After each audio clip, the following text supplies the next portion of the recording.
EHS, and Iraq Research, which is based in Bolzano, in Italy.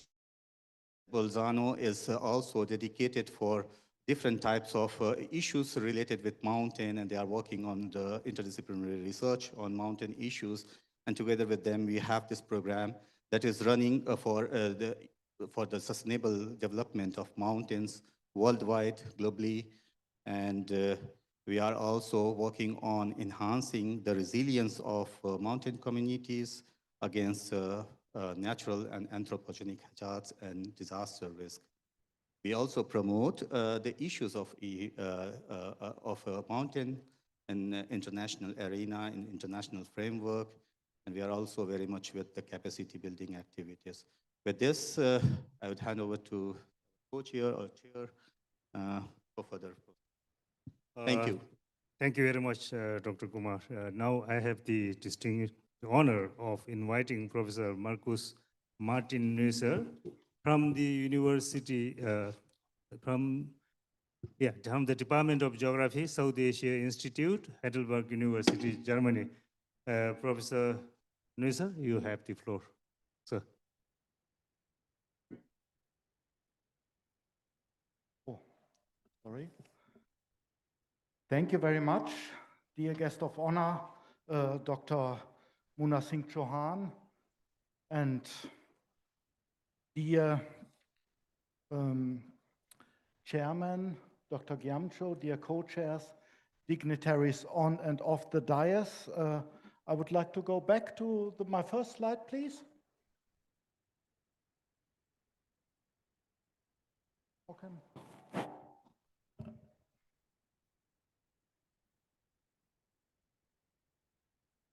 Sorry, how does it work?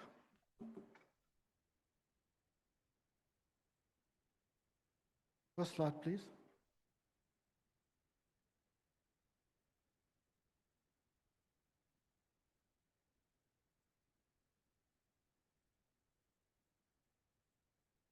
Yes.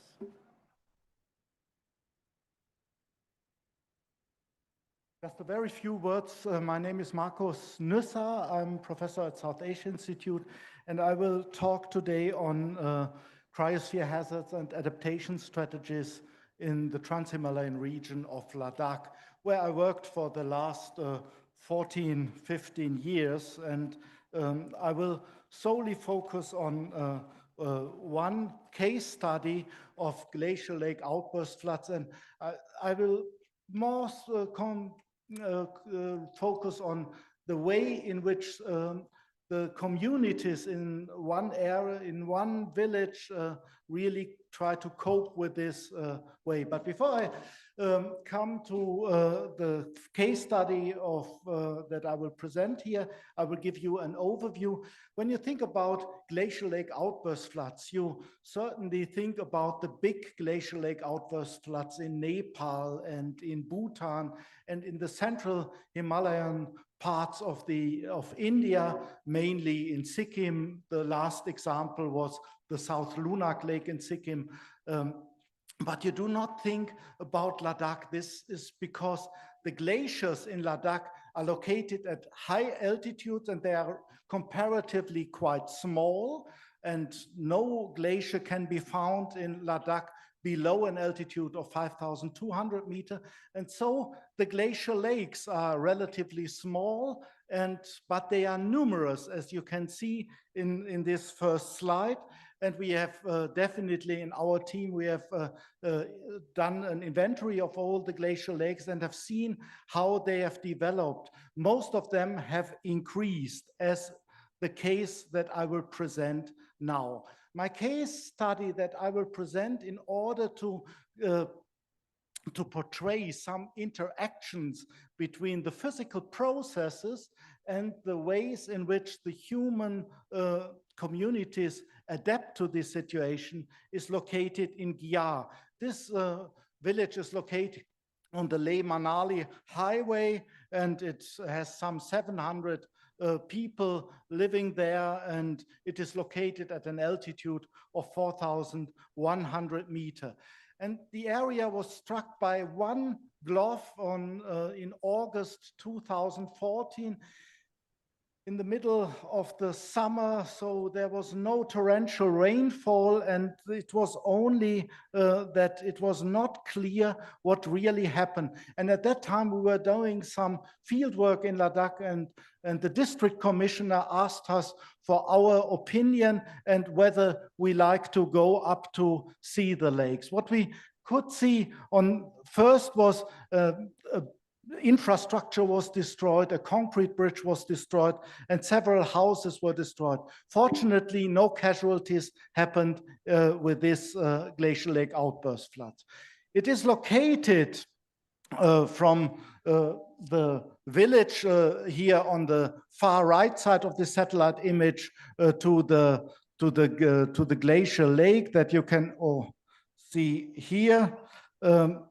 That is some 21 kilometers away from the village.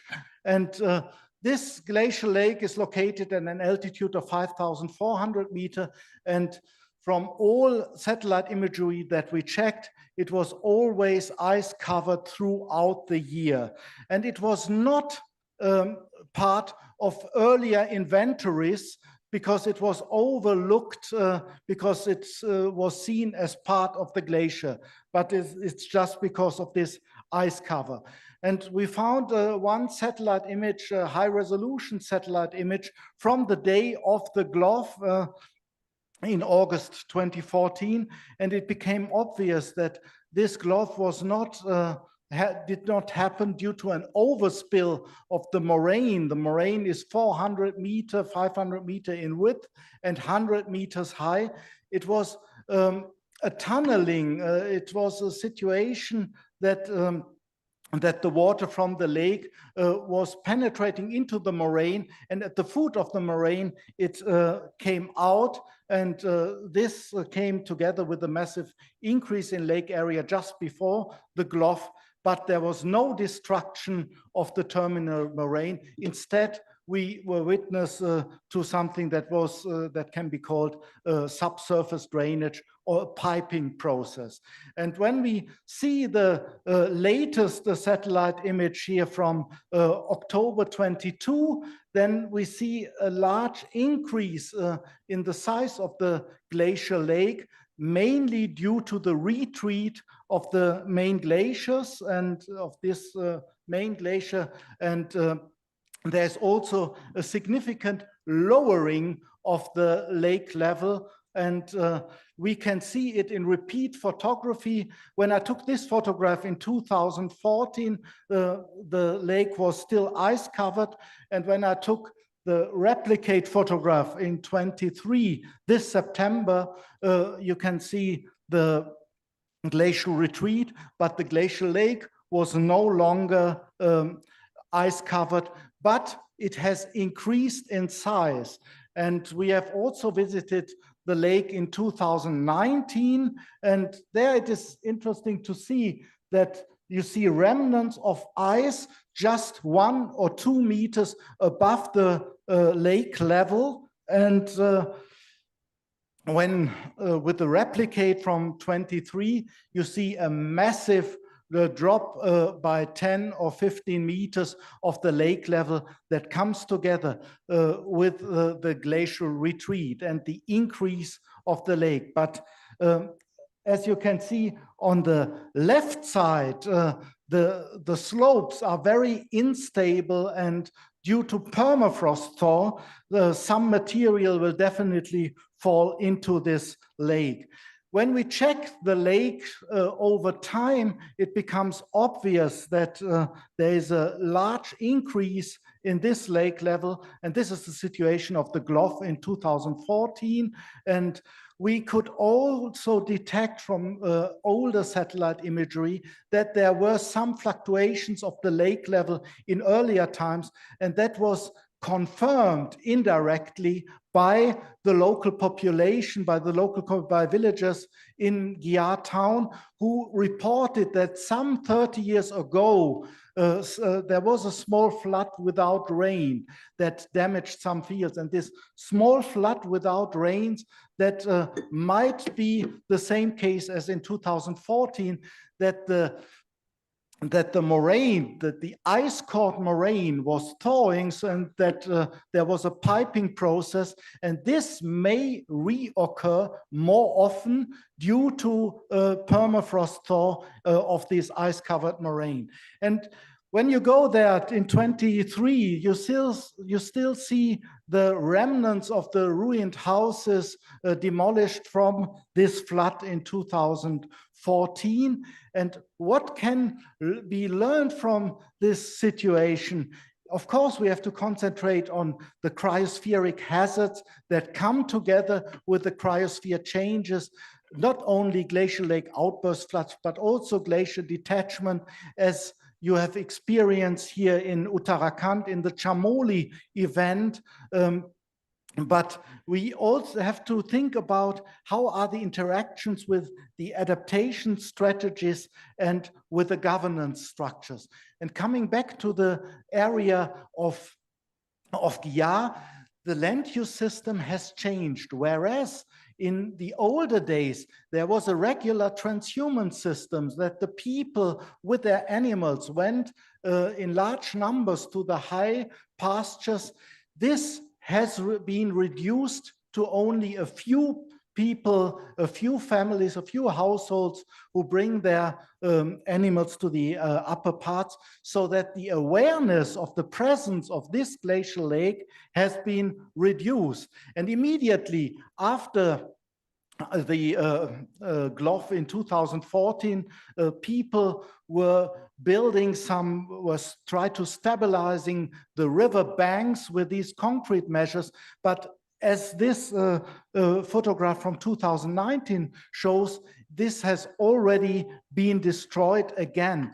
And moreover, the bridge that was destroyed in 2014 has been rebuilt on the same spot. That might be a problem for future GLOFs that will almost certainly happen sooner or later. So coming to the conclusions, I think there's an increasing probability of cryosphere hazards, and what is really required is that local disaster awareness and preparedness campaigns, together with efficient and reliable early warning systems, have to be carried out. And in this, we need the integration of local environmental knowledge and their experience, their lived experience. They give more insights into the situation than only the instrumentation with high technology. The technological monitoring measures are necessary. There's no doubt about that. Installations of sensors and ideally also fixed cameras that can transmit the situation on the ground, and they should be combined with site-specific land use planning and adequate adaptation strategies. And this also includes settlement planning, leaving the main channel that will be reused in the next GLOF that will happen. It means learning from disasters, and it means also managing the unavoidable, because the next GLOF will almost certainly happen, and you cannot avoid all these problems that come with the increases of lakes. Siphoning of all lakes is simply impossible. You can maybe siphon 1 or 2 lakes, but others will not be. There are simply too many. What about the urbanization process and new infrastructure development? They generally increase the potential of loss and damage from floods. And even small gloughs can be potentially harmful for local livelihoods, as in the example of Ladakh. They may destroy the entry points for the irrigation channels. They may destroy part of the irrigation network. So this are definitely problem. And glacial lake inventories should be ideally combined with detailed socioeconomic surveys, so sorry that sorry to in the interrupt, context of Professor Nasser, socio-hydrological studies. And that's, thank you. With this, I would like to thank you for your attention. Very much. Thank you, Professor Nasser. I think you have clearly highlighted the risk associated with our cryosphere, with the melting of glaciers, glacier lakes, and the potential for glacier lake outburst floods. Now, across the Hindu Kush Himalayas, we have something like 54,000 glaciers, estimated 54,000 glaciers. Now, many of them are melting very fast, and the glacier lakes are expanding, and the risk from gulf is increasing. So I think this really illustrates the danger that we face, the mountain communities face, and the need for taking into account upstream, downstream linkages. So disasters are transboundary in nature. So we need to have very good communication, information exchange between upstream and downstream communities. Thank you very much. Now, I would like to hand over to my co-chair to invite our next distinguished speaker, distinguished panelist. Thank you very much. Now, may I request Professor Ankar Singh ji, just to say about this resilience, what we can do for the sustainable development, what we can do. And Professor Ankar Singh is the Vice Chancellor of IEMS-SBM Uttarakhand Technical University in Dehradun. Professor Singh, sir, you can deliberate upon. Singh is there? Oh, okay. So we'll go to the next speaker. I'm very happy to have Professor G.S. Rawatji. He's emeritus scientist at UCOST. He will be deliberating upon this important discussion, what we are having today morning. Respected Member of Parliament, Sri Munna Singh Chauhanji, Session Chair, Co-Chair, panelists, and distinguished participants. I'm very happy to give a few thoughts related to disaster resilience and sustainable development in the Himalayan region. Professor Nusser has very nicely presented a case study of GLOF in Ladakh. And not only Ladakh, but entire Western and Eastern Himalayan region is very, very vulnerable to GLOF, we all know. And he has also highlighted what way we need to plan our infrastructure, what kind of considerations are there. So I'll not touch into that, but I would simply draw attention of the House on only three issues. One is a need for more investment in research and development as regards to disaster risk resilience and climate adaptation. Second, adopting nature-based solutions to go for disaster risk resilience. And third point I would like to make is integration of traditional knowledge with the modern science.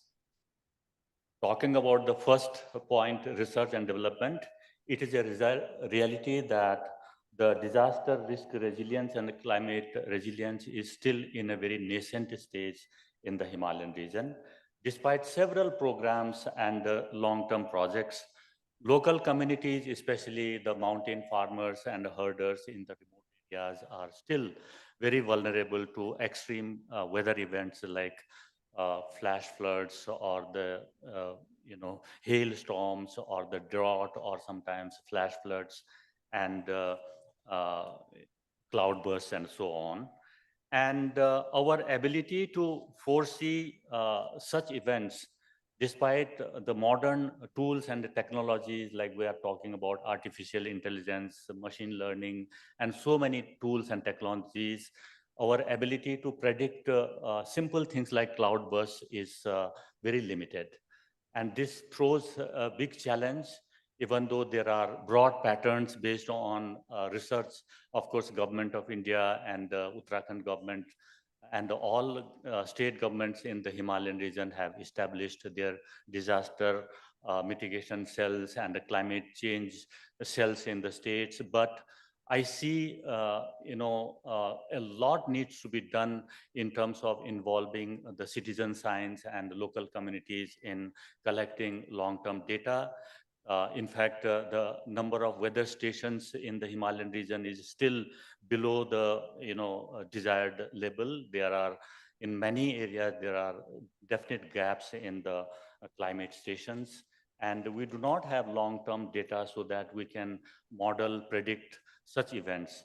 So such things, I would like to say that when we come to establishing center of excellence in the climate research or the disaster resilience, of course, government of Uttarakhand is very much, it has recommended as indicated by Honorable Chief Minister during the inaugural session. He has indicated establishment of such a center of excellence for the Himalayan region, state of Uttarakhand. That such a center would certainly need a very, very integrated approach, and also it will require expertise from all over the world so that we fast forward the disaster mitigation and early warning systems have to be developed. So that is one important point I would like to make. Now, second point I would like to highlight is the need for nature-based solutions to climate resilience. All over the world, different international and national agencies have time and again stressed the need for emphasizing the role of nature-based solutions, not only for biodiversity conservation, also for climate change mitigation and adaptation. And as our session chair in the beginning said that, the adaptation to change, not only for restoring the natural ecosystems, but also meeting the needs for present as well as future generations will be very, very important. We know that Himalayan ecosystems are degrading very, very rapidly. I remember one famous astronaut a few years ago. He had traveled across the Himalaya from the, from the space. He says that over 30, 40 years, the Himalayan region has become more dusty, smoky, and a lot of aerosol has deposited. As a result, it is bound to have faster glacial melt as well as a lot of disasters. So what are we going to do to, restore such ecosystems?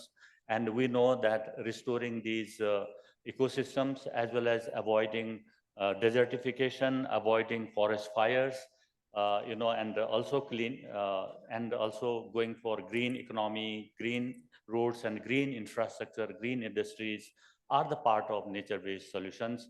We need to think very hard on those issues, and we need to involve local communities in implementing these plans which are based on nature-based solutions. And lastly, I would like to underline the need for integrating traditional wisdom and capacity of rural mountain communities with the modern science for disaster risk resilience and climate resilience. Dr. Mark Nusser also had also pointed out that local knowledge and their ability to cope up with such things is very, very important. Quite often we assume, I'll just take 2 minutes. Quite often we assume that local people do not know much, and it is we, city-bound people who have studied a lot of theory related to disaster and so on, will be able to teach the local communities how to mitigate and how to adapt to, for the coping with the disasters. But we know there are hundreds of examples in the Himalayan region where the local knowledge, local communities, wisdom, and the age-old wisdoms have come in the rescue of such disasters. If you take for example, flood areas or the glacial areas or hailstorm areas, but of course, with the modern tools and the technology, if we integrate the local knowledge as well as the, the modern science, we can do faster, resilience recovery, as well as we can possibly, learn from the local people. And lastly, I would say that in all these areas I have spoken here, innovation, collaboration, and communication, three things which are the, pillars of this present, Congress, they will become handy in every case. And with this, I will stop here and thank the chair for giving me this opportunity. Thank you all. Thank you, Professor Rawat, for giving a nice overview on this aspect. Now, may I request Dr. Deepak Malikji, our DRM specialist, World Bank representative.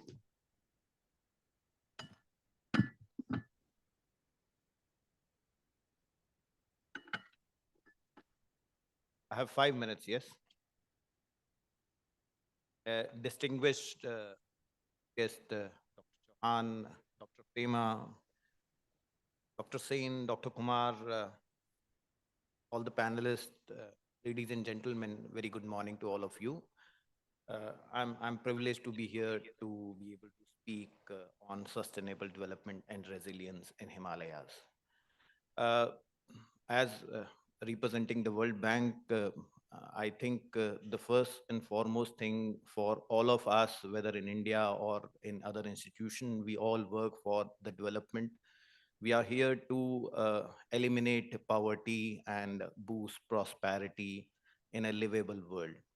And that is, when we talk about livable world, we are talking about resilience. We are talking about ensuring that we ensure that zero carbon, net carbon becomes a reality one day. But before I go into details, I think I would first like to congratulate Government of India, Government of Uttarakhand, and other states in the way we have started managing disasters. In last 20 years, we have seen a big transition from the time when we started looking at the disasters. And I remember that we have now NDMA, we have now National Institute of Disaster Management, we have the SDMAs also now, and we have Institute of Disaster Management. One is national, and then now the regionals are coming up. We are also going to see a very big one, Himalayan Institute of Disaster Management, very soon, about which our Honorable Chief Minister also talked about. NDRF, SDRFs, and there is a lot more to talk about what we have seen in the last 2 or 3 decades in terms of disaster management. And there is a clear visible result out of it, which we have seen. There was a super cyclone in Odisha in 1990s, and the level of casualties at that time, and recently when cyclone happened in Odisha, the stark difference between the number of casualties which have happened, we can proudly say that we have come a long way, and we now see much lesser casualties than before. So bravo to all of us. But having said that, I would like to say that yes, we have still a long way to go, and there are few good pilots which in India we have done, and which requires replication and also put to use. For example, there is a recent state disaster rescue force training campus which has come up in Uttarakhand, and there is a big possibility for use of that institution for trainings all across. Then there are examples like mathematical flood warning models which was developed in Bihar. So yes, I think such examples, such pilots require replication. And there are areas which still require some more work. For example, what Dr. Rawat was talking about, the meteorological network, which is yet to be expanded, which is not yet providing the required location-based information which is required for early warning for, and also there is a lot of work which requires an early warning dissemination. And also I think there is a big scope for working on making the key infrastructure seismic proof. And for example, if we look at our infrastructure, whether it is, thank you so much, whether it is in Uttarakhand or any other places in seismic regions, um, I think we are yet to understand how safe we are, how bad or how good we are in. And in Uttarakhand, we had the opportunity to work with the government of Uttarakhand, where I think this is a very good example where they have an inventory of 18,000 buildings for which DVA and RVA were done, and they know where they stand in terms of their key infrastructure. Similarly, I think there is still a big need for working on risk finances systems. With that, I would like to conclude that yes, sustainable development cannot be achieved without resilience, and we stand along with the government of India and government of Uttarakhand to work towards it. Thank you so much. Thank you, Malik ji, for deliberating upon what we have done to reduce the disaster and what are the challenges ahead and how we will be able to do that. So now next go to Dr. Gauhar Meraz. He is the JSPS postdoctoral fellow from University of Japan. And yeah, he's there, right?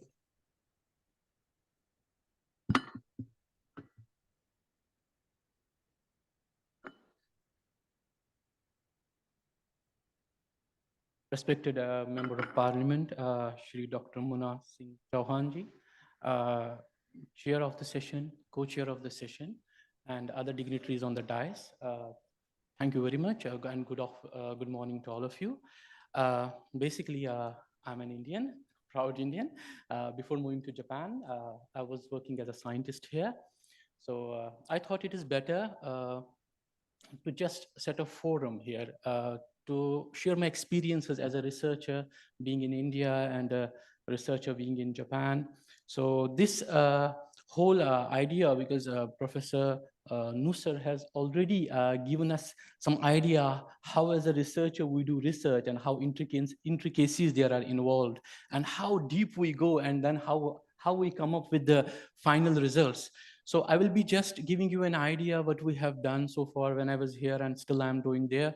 And what are some gaps we can fill in and in which government of our worthy government has to help us a lot. And so that because resilience and adaptability is the final, our research is only valuable when it is being implemented at the ground. That is the most important part. We do any research, but if it is not implemented and the common people are not being helped by it, our research, then I think the research is not serving its purpose. So this is the problem we are facing right now in Himalayas. We saw the Gulf, we saw the in Shimla landslides. I am showing here a picture of the Delhi floods because I have a story for it in some slides.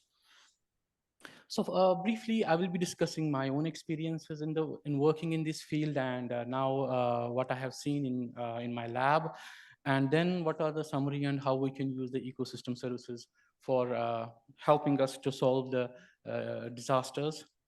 So basically, if I sum up the disaster management, I know there are many actors and many players doing a lot of roles, but just to make it very simple, there are researchers and there are the policymakers. Researchers try to know what is the problem and try to provide solutions. And finally, the most important are the policymakers who have to implement it. So as far as the research is concerned, I was part of a research in Kashmir Valley where we located some of the dam sites. We know in 2014, there was a massive flood in India, in Kashmir. So I was associated in a research where we located the dams. If they could have been there, this much of volume would have been stored and it would have led us to have a very basin lag time would have increased and it would have given us some early warning management strategy at the end. I was also part of a research which we done on the national highway from Jammu Srinagar, where we just made a landslide early warning system, and we found that ambient soil moisture is a very important parameter. If we have the real-time ambient soil moisture data available at certain locations, we can forecast the landslides using some machine learning tools. And I'm also associated with the Brahmaputra Basin, where we mapped the whole area of the Brahmaputra Basin, whole Brahmaputra Basin, and provided flood susceptibility mapping using a lot of machine learning tools. And then we did some ensemble. And I'm not going into the technical details. I'm just giving you an overview that as a researcher, how much we do. That is the question. That is and regarding the Delhi floods, although it does not come maybe directly related, but I was associated with the work where we found that the recurring Delhi floods is basically one of the main causes of it is the increased imperviousness of the landscape. That is causing the Delhi floods. This has a story with Japan. I'm just going to that. So all this work, everybody is doing research, and finally, does this find the takers? That is the most important thing. And what I showed, I know there are lot of people doing the same research, and there are redundancy also. There's a redundancy. I'm doing the same work, that is doing the same work, everybody is doing the same work. For a policymaker, it's very difficult to understand whose work to take. Yes, 1 minute, I will just, so as a policy maker, he has to finalize and implement it. Just to make my point, I just want to give you my experience of my lab in Japan. My lab is directly associated with government of Japan and Agriculture Department of Agriculture. They have an issue of land abandonment, and they told my professor, let us solve this issue. We came up with similar professors, and we provided this solution to the government, and they implemented. Just simple, streamlined, focused work. Tokyo is the largest city in the world. It has the population which has the whole Canada. Canada population, it is said that Canada has the same population which only the Tokyo has. But if you will see the stormwater drainage system and how they manage the stormwater, it is amazing to see. This solution, if you will see, my hydrology people will know that they have different type of macadamias available on the roads, and porous infiltration, which infiltrates our water infiltrates over that. So this is a solution provided by the scientists. So we have a huge workforce available in our country as a research institute. So cannot we use this workforce for finding solutions together? This is the most important. Streamlining their efforts and reduce the redundancy. We already have less amount of GDP available for research, only 6.65%, while in Japan it is 3.65%. So we have least resources, financial resources. I know we have other important works to do, but can't we use an efficient system to streamline the research and reduce the redundancy? So the need is government must entangle the rigorous mechanisms and provide solutions at a fast pace. Just to give you an example, I'm very sorry to say, I needed 1 million instrument in my lab. I asked my professor, on the third day it was on my table. Because they have a lab which has a credit card. They bought the equipment from the credit card, very simple. So this is how the things can be. If we want really on-ground solution, we have to give power to the researcher. We have to provide powers to the researcher. I really congratulate Professor Durga Pantji, who said that we will be having a National Institute for Disaster Management in the Himalayas for a Himalayan course. Because that very institution can serve as a bridge between the researchers and the policymakers. It can provide the solutions and taking the researchers. Professor Mehraj, Yes, sir. I will continue. I will finalize. So as a researcher, I need to provide decision makers an option that why you are doing this and why you should not do. For that, ecosystem-based disaster risk reduction is very important, as our worthy guest already told you. In Kashmir, we already did this thing. And if anybody has any questions, I can then, in summary, policy-oriented research in disaster management through a bottom-up approach is needed at the moment. We must strengthen and channelize energies and expertise of the huge workforce we have at the research institutions in our country. We can use case studies from other parts of the world to help us deal with the issues. Lastly, but I will end with this.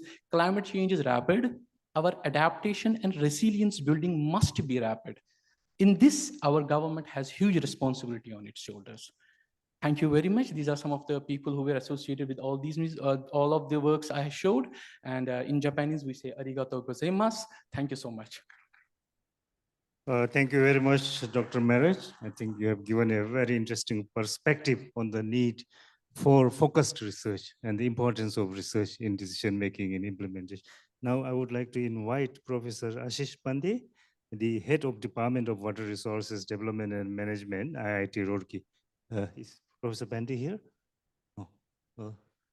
Okay, then we can go to the next panelist, Dr. Paramesh Banerjee, the Director of Prayuki Geomatics from Singapore.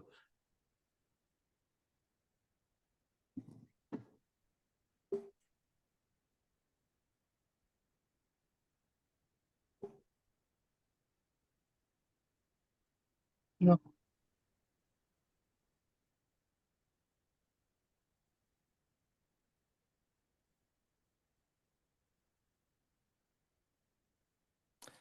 Thank you very much, ladies and gentlemen, and Hello. panelists, Hello. particularly Mr. Arana? Chauhan. I am really glad to see a political leader taking so much interest in disaster management. And last day I heard his talk in Wadi Institute. Is quite knowledgeable. So this is encouraging to the scientific community. I'll come right to the point because we are not having much time now. I actually belong to Dehradun. And when I started my career as a scientist at Wadi Institute of Himalayan Geology, the first thing I realized is we don't have data. I am a geophysicist. We are working on earthquake and the formation of Himalaya, tectonics, everything. So then we started generating data, but that was on an individual basis funded by Department of Science and Technology. And after that, I went to different other places, other universities, and set up scientific infrastructure in different countries, which leads to disaster management in earthquakes. So I'm a hardcore experimental people, instrumentation person. So I'll come directly to the point.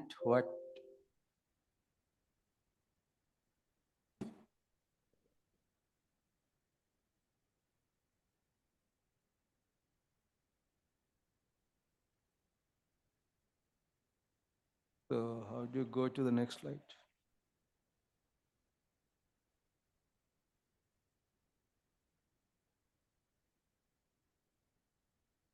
Okay. Okay, so the Himalaya is facing with two types of disaster originated from tectonics, which leads to earthquake, and another is global warming. And landslide is actually a mix of both. So out of this tectonics, we cannot control. It will keep on happening. We can only manage it, mitigate the effects. Global warming is, in a sense, is inevitable. It is a cycle. It keeps on working. But the problem now is we are accelerating the global warming. So we can try to reduce it. So we can manage global warming right at the source, whereas tectonic, we have to manage towards the end, okay, just before and after the disaster happens. Right. So one slide on understanding tectonics. I think you all know about that. The Himalaya is basically a very dynamic system. So the India plate is moving towards north at nearly 4 centimeters per year. So this is what we did when I was in Wadi Institute. We put permanent GPS stations and measured the motion of the India and then several other places in Asia. And we found that India plate motion is 4 centimeters per year towards Eurasia. And that 4 centimeters is being consumed in Tibet and Himalaya. Out of that, Himalaya contributes to 2 centimeters per year. So the meaning of this is illustrated by a very simple fact. If you take the place from Mohand up to Uttarkashi and you place a scale or something like that at the two end fixed to the ground, with the time, automatically it will deform because this is shortening. So this is we call shortening. And because of deforming, the length is decreasing, which can be measured by GPS, and at a certain time it will break. When it loses the strength of the material, this is earthquake. Okay. And this earthquake cyclicity is, it has been found around 500 to 700 years. Now, what we have seen from different studies that entire part of the Himalaya has to break like that through earthquake and adjusting it to the process. But the region between Dehradun and Kathmandu has not broken or has not experienced a big earthquake in last 500 years. And we know how much shortening is taking place. It is continuous process. So almost 10 meter of shortening has taken place, and this earthquake has to happen. That's why we keep on saying that this place is vulnerable to a big earthquake, more than 8 or so. Nobody knows when, but it is inevitable. It is going to happen. So this is coming right from the instrumental measurement, direct measurement, and there is no doubt about it. But we need more instruments. The second thing is the global warming. Now, I'm very glad to have the DG of ICMOD here. Actually, I now live in Kathmandu and we are within 3-kilometer distance, and I never met him. So very glad to see you. Now, ICMOD is doing an excellent work in climate research. Not much on tectonics, but on climate, they're the top, and we are very glad to have them. Now, their prediction is with the Paris Agreement, if we can achieve a 1.5 centimeter, 1.5 degrees centigrade of warming, 1/3 of the Himalayan glacier will vanish within next 80 years. And 1.5 centigrade is not being achieved. It is realistically, it will be 2 or maybe even more, then 2/3 of the glacier will vanish. Now, these glaciers are feeding the Himalayan river system. You see, the Indus, Ganges, Brahmaputra together is being fed by these glacier rivers, which is coming through water, and nearly 1 billion people's livelihood depends on that. Okay, this is a food basket of not only India, but entire Asia and some part of the world also. So this deglaciation is very important. And if we lose even 50% of this water within next 30, 40, 50 years, this is a disaster on the making. We all know that. But the point is what we are going to do to manage it. So I have only 1 minute left for me. Okay, so I have 2 solutions. One is the mechanism to develop the infrastructure. See, this earthquake, all these things need data, the field data. We are lacking this thing. We need a systematic data collection mechanism, which government can fund. It can be corporatized also, but it has to be a separate observatory type of thing, which many countries have already done. Will set up hundreds of GPS stations, seismic, thousands actually.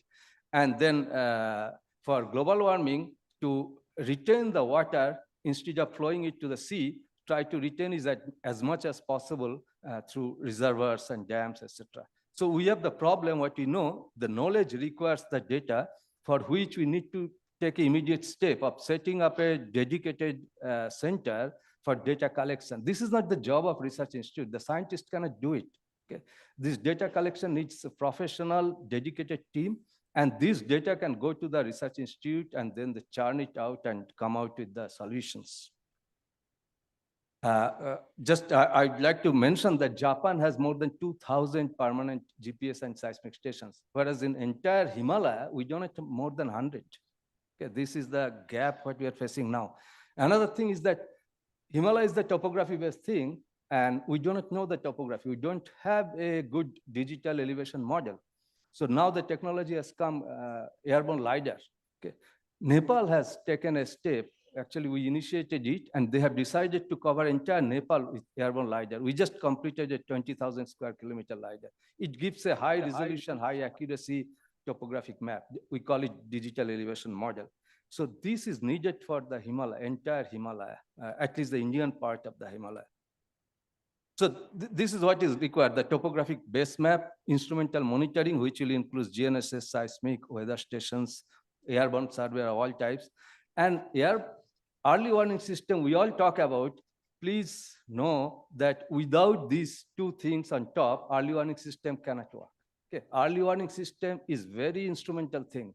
It needs all this infrastructure plus a very good telemetry. This is another challenge. And these are the job of the professional. This has to be given to somebody who can manage a team, an institute, an observatory type of things. So this is details about what Himalayan Observatory can do. We don't have time for that.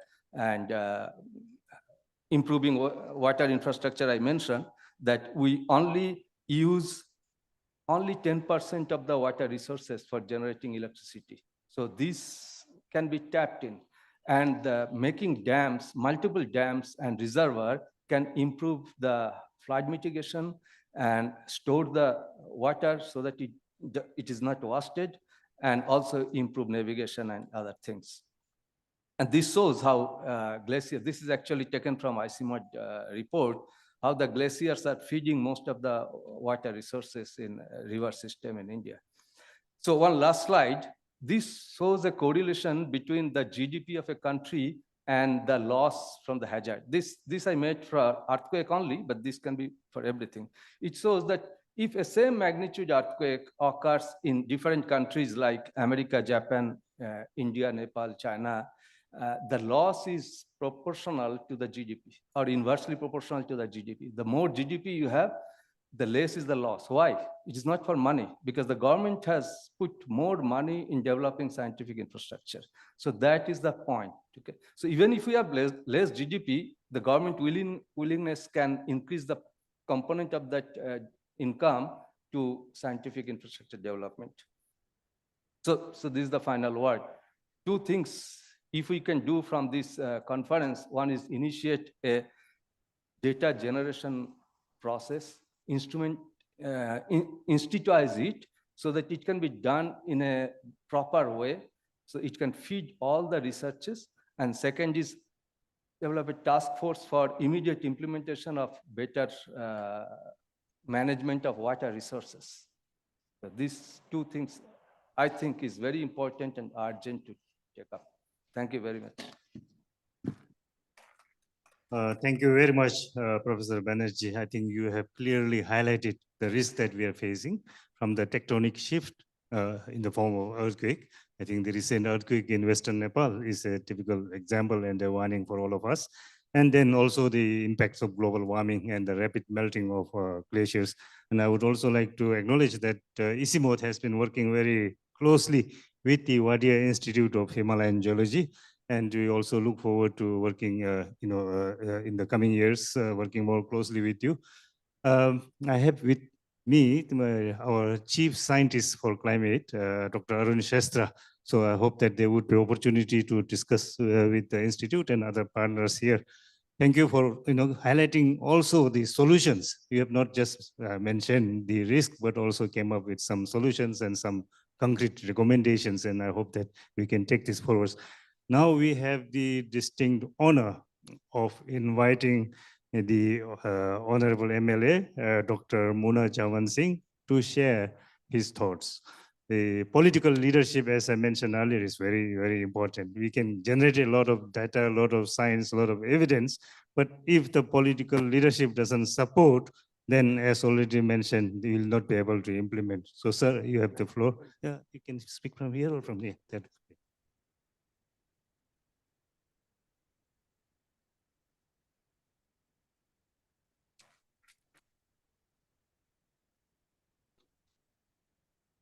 Good morning to you all.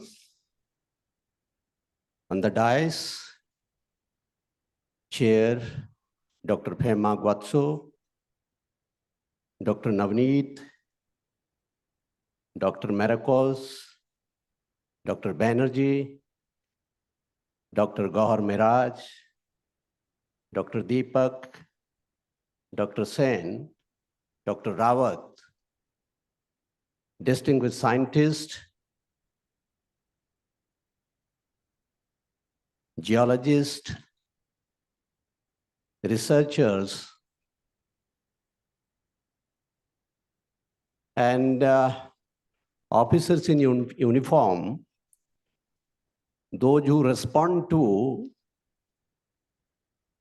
the disaster mitigation, rescue, rehabilitation at the first call on ground zero, and my dear students. 3 days back on 26, when Professor Durgesh Pant invited me to pre-Congress deliberation, I was a little lost to understand what does it mean to me. And I was wondering, lest I speak some absurd things on such an august gathering. But since I'm used to speak extempore, even if I try, I can't read out a written text. So somehow I gathered courage to speak from the dais on the subject of disaster resilience and risk reduction, etc., etc. Today, I'm amazed to see Dr. Fema. Large number of the speakers from the dais, they address the very same concern which I highlighted that day. What was in the center of my thought? Research, technological advancement is of no use if it is not actionable, if it cannot be implemented, if it is not adaptable.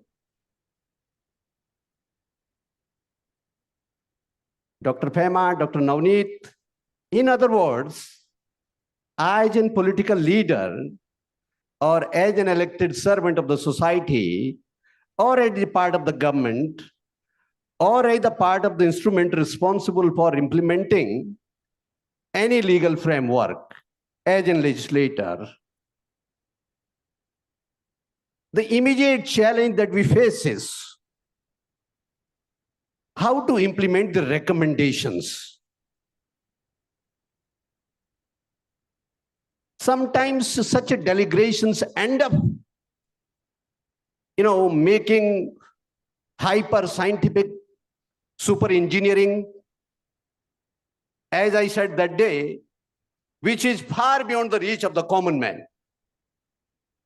And probably Dr. Gahar highlighted, if it cannot be implemented, it is good for nothing. But I'm happy to note that large number of these distinguished experts are thinking on the similar line. Recently, at the G20 leaders meet in Delhi, it achieved many milestones. It unanimously evolved a 83 paragraph resolution, and disaster resilience and disaster risk reduction has clearly been mentioned at para number 46. Not only this, the G20, New Delhi G20 Leaders Declaration and the G20 meetings in the Indian presidency, that is the Prime Minister of India, has reflected complete commitment, total commitment for accelerating the complete implementation of Sendai Declaration on DRR. When we talk of accelerating the implementation of Sendai framework on DRR, that means this needs to be correlated, collaborated. That is why at the global level, CDRI has come up and multilateral approaches and close collaboration among the world community, global governments are required. Secondly, when I was speaking to my friend, Professor Durgesh, what has been most, compelling, you might not have seen a politician of my kind, who is such a useless politician, who is not prepared to leave the dais. Otherwise, the politicians are normally in tearing hurry to go off. But I'm such a useless person that I remained stick to the dice for such a long time. Reason, for simple reason, see, when we talk of the sustainable development, sustainable development cannot be thought of without the infusion of technology, modern science, and traditional knowledge. The indigenous knowledge. Marcos, Dr. Marcos, probably I commented the same way that day or two. I'm not averse to using the modern technology, the modern scientific knowledge. But to write up the traditional knowledge, to write up the indigenous knowledge, will also leads to disastrous consequences. I always say, over the centuries, people have learned to live with the disasters, especially in the Himalayan region. I'm the resident of this Himalayan region. We witness landslides, flooding, ice breaking, glacier breaking, although not my cup of tea, discussing the science of glaciology, hydrology, geology is not my cup of tea. I'm no expert in the field. But let me give you one example. I come from a remote mountain village. What kind of a farming pattern people in the hill areas follow? They cut the terraces, make the benches, do the farming cultivation, green the slopes. Now I can ask the scientific community, is it not trench cutting? Is not terrace making? Scientifically and structurally, slope stabilization process? It is. Because it cut down the runoff conditions of the water. As the slope increases, the water that comes down gusses with more and more speed because of the gravity, as we all understand. So by cutting the terraces, they have been reducing the slopes and reducing the water runoff conditions. So this needs to be encouraged. This needs to be built into the planning process. I don't remember exactly the name, Dr. Pema. Someone from the dais mentioned that land use should be precisely as per the terrain. Land use should be precisely as per the terrain. Therefore, because the core to today that in fact attracted me, that allured me to come and sit here for a longer time was the sustainable development. Sometimes what happens is, people talk lopsided. They'll either talk of the environment protection, completely ignoring the livelihood of the people, or they talk of the material development, completely ignoring the environment, geology and hydrology and risk of disaster. I believe both are not practically possible. We are the native of the Himalaya. We have to live here. We can't run away. We cannot migrate altogether. So best way is to live with it. How to live with it is a matter of concern for all of you. Therefore, I think the time has come. Even we talk about the IHR, Indian Himalayan region. And so is the case with the rest part of the world. See, Disaster is not just earthquake or flooding. Forest fire is another menace. Depleting water sources is a future disaster. If you go to the deep forest areas, water sources are fast depleting. How to ensure the recharging of the water resources? Because if the water resources and the gravity is not available, it is not possible to live in the mountain area. It is simply not possible to pump water everywhere, every nook and corner from the downstreams. So gravitational flow, the gravity source of water, Dr. Sen, because Himalayan Institute, Wadi Institute of Himalayan Geology is a home to, all such experiences. So this needs to be done. I have always been talking even in the legislature also.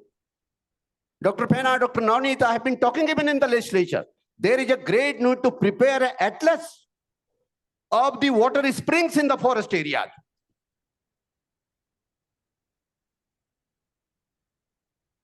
Water rushes down into the streams. How to ensure that the water retention capacity of the mountain increases?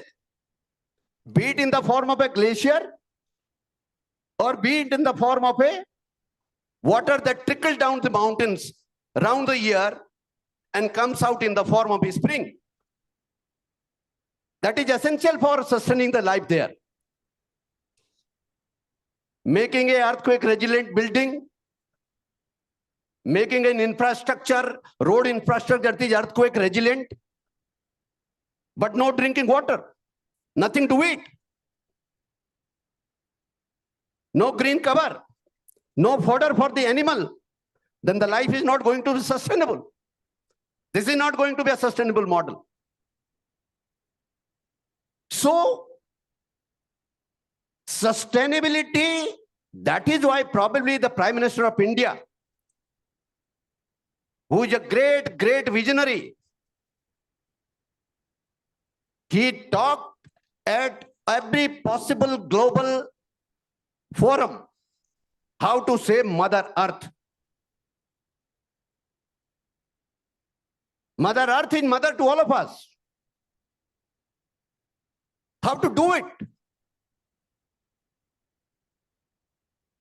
One more thing, so far as Indian Himalayan region is concerned, and not only the Indian Himalayan region, even the other mountain areas also concerned, see, there has been a lopsided focus on certain crops alone. Millets, which used to be a superfood, as the Prime Minister of India said. The variety of seeds in the mountain areas are largest in number. But the variety of seeds are fast depleting. Because our focus is entirely on increasing the volume of agriculture produce.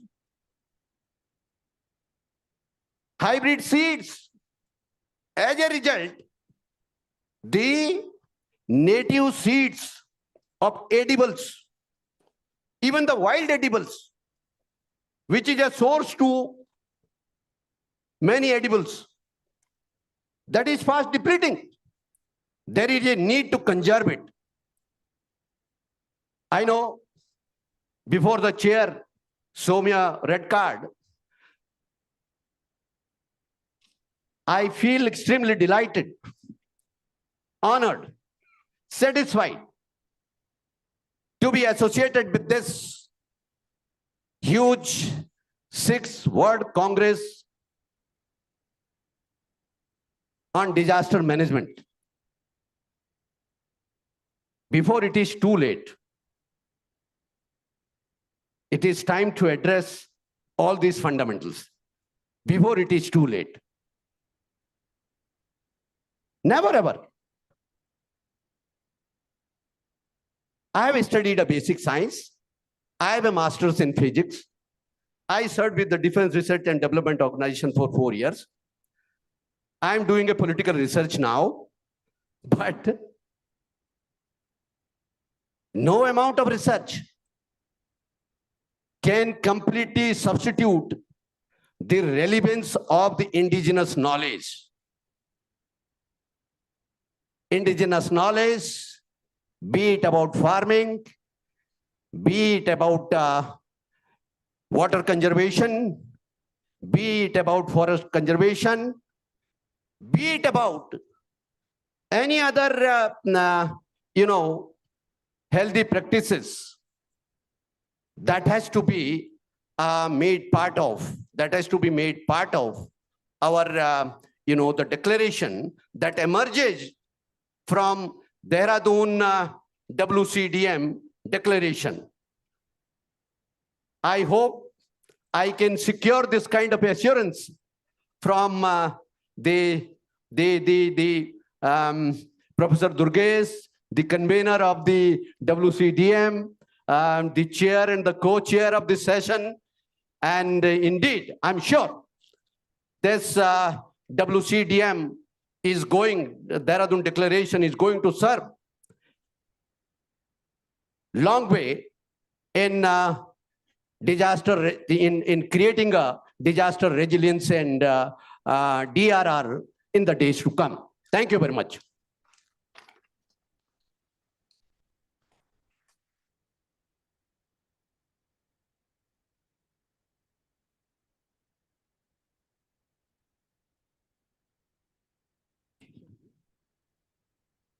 I just want to thank you very much. I think that was truly inspiring. And I just want to say there is hope. There's hope for all of us, all the mountain communities, mountain states and mountain countries, when we have politicians like the Honorable MLA here. So he deserves a big, big clap. I think he didn't talk as a politician. I think he shared his wisdom with us. No, he spoke like a scientist turned into politician, which is what we need. We need to now have politicians talking science so that we can deliver. Yes. So as a scientist turned politician, so I was correct. So that is, thank you very much, sir. That was truly powerful. And, I will not be able to capture all that you have said, but you have touched on everything. And I think the commitment to the Sendai framework on disaster risk reduction itself is a huge thing. And from ISIMO, the International Center for Integrated Mountain Development, we are committed to support the state as well as the government of India in anything that we can do to support the recommendations from this conference. Thank you very much, sir.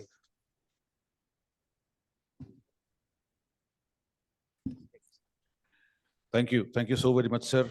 I take this opportunity to welcome Dr. Ranjit Sinha, the Secretary for State on Disaster Management. Sir, welcome to the Congress.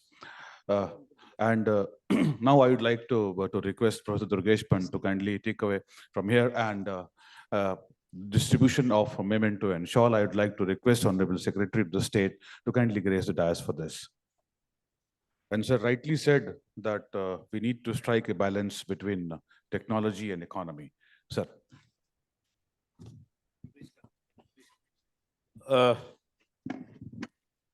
See, we have this extremely rare blend of people around, because from legislation to scientists to policy makers.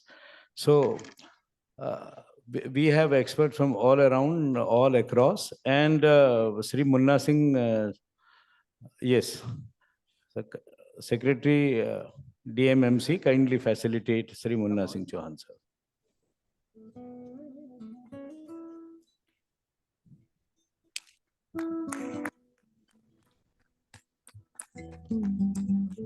And also to the chair, please. Dr. Pema. Thank you, Dr. Pema, for chairing the session. And ICMOD is doing wonders, especially in this. Co-chair, Dr. Navneet Kumar.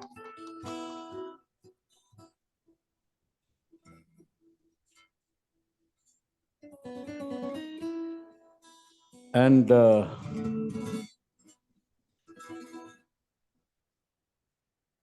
Dr. Kalachan Sen, the co-chair.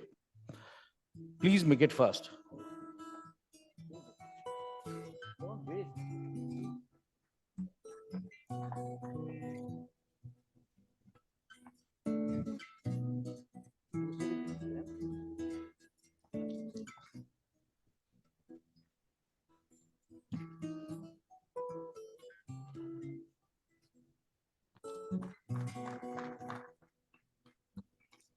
Dr. Marcus. Dr. Marcus, please. And Dr. Rawat.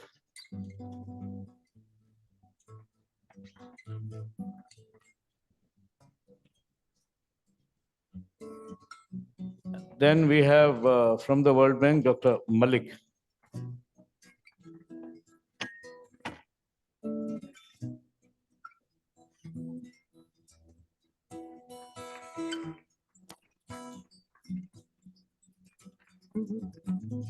Dr. Meraz.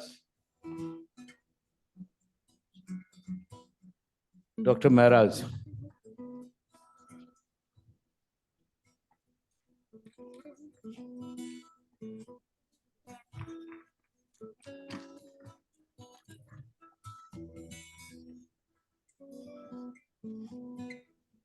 And Dr. Banerjee, please.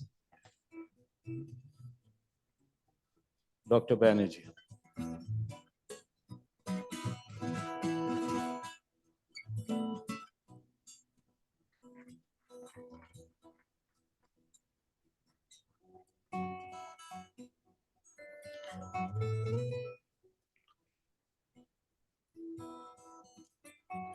And one, may I request all of you for a group picture, please. Group photograph. You be there.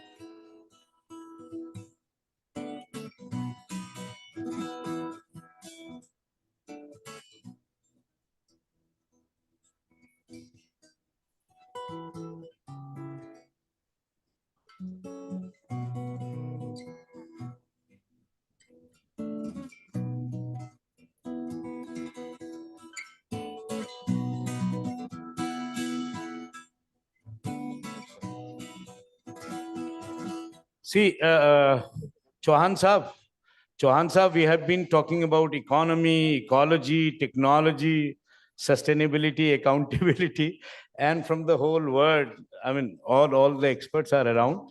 So we are extending a warm invitation to all the delegates for a gala dinner tonight. And this is from our Chief Minister's office side. So Honorable Chief Minister will be there. So you all are invited at 7 o'clock this evening. So it is from this side, right? Thank you very much, sir. Thank you. A big thank you to you all. We are starting. And I would like to thank all the delegates, all the experts, all of you, and especially Sri Munna Singh Chauhan, our chair, co-chair, all our panelists. Thank you, and a big thank you to you all for making this panel a huge success. Thank you. It is indigenous.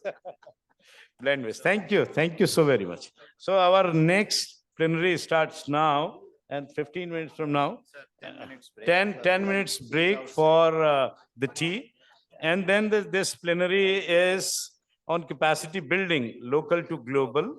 And the chair, Professor Surekha Dangwal, Vice Chancellor, Doon University, Professor Anil K. Gupta, co-chair Dr. Subrat Sharma from Ladakh, co-chair Mr. O.P. Singh, former DG NDRF, keynote Ms. Barbara, panelist Dr. Iftikhar K. Ahmed, Mr. Esben Torres, Dr. Sanjay Srivastava, and Dr. Akhilesh Sojan, and Brigadier Upendra Pal Singh. So the next session starts in 10 minutes from now. Thank you. LG साहब अंडमान निकोबार के आगे हैं? Plenary 5 में आने वाले हैं। बस बस ठीक है। मैं ग्रीन रूम में बिठाऊंगा, फिर ऊपर बिठाएंगे उनको ना। ऊपर बिठा देंगे? हाँ। So we will have the honor of Lieutenant Governor from Andaman Nicobars in our plenary 5 also. So there he will be a chief guest.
Session is there is an all important session from the grassroots. It is voices from the grassroots. It's an important session. Voices from the grassroots and people and communities from all around. And post lunch it is at the same venue. So 2:30 it is. 2:30 it will start. So there it is, voices from the grassroots. It will take place here and at the same venue. So please be around. And Honorable Chief Minister will be around. He will be here for the dinner, for the gala dinner. So all are requested to be here at 7 o'clock. All media persons, welcome to the WCDM. And looking forward to an active participation from your side, because tomorrow we are coming up with this Dehradun declaration.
Mic check, hello.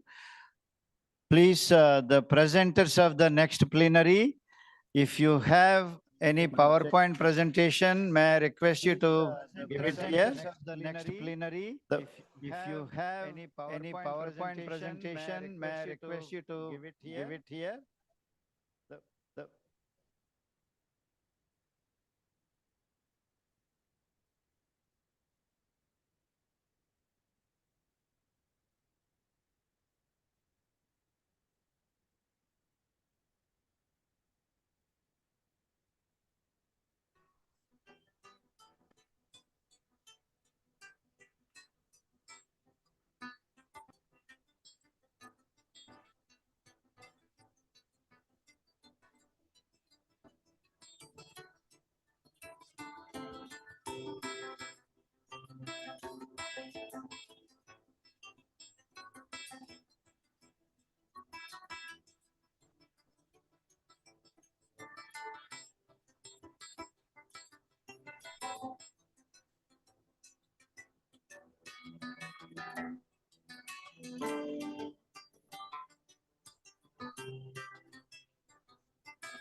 Hello.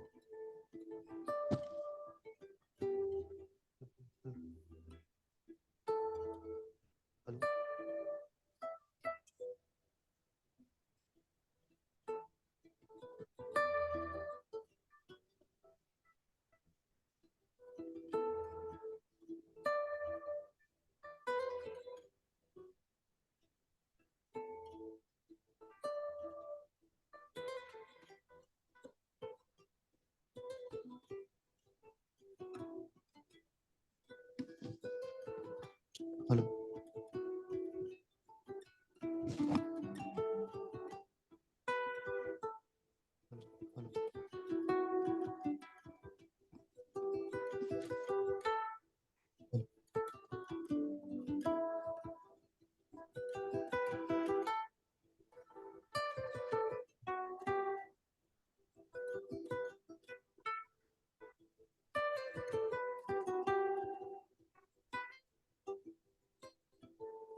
Interviews khatam ho gaya now.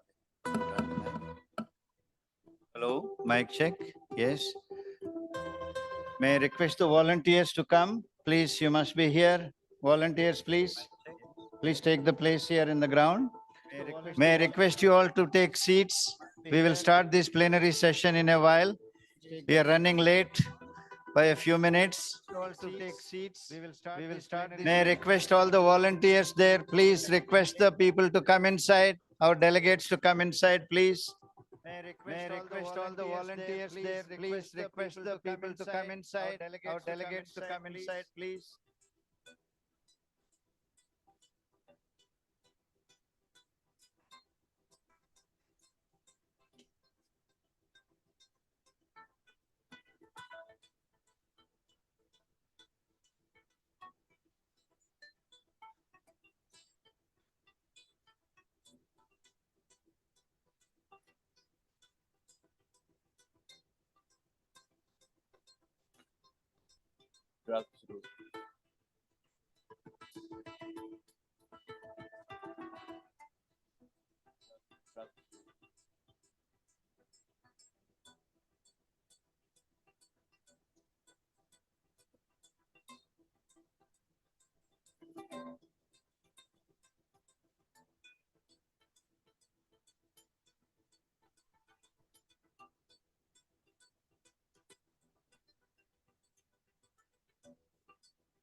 Oh, they changed. Earlier, that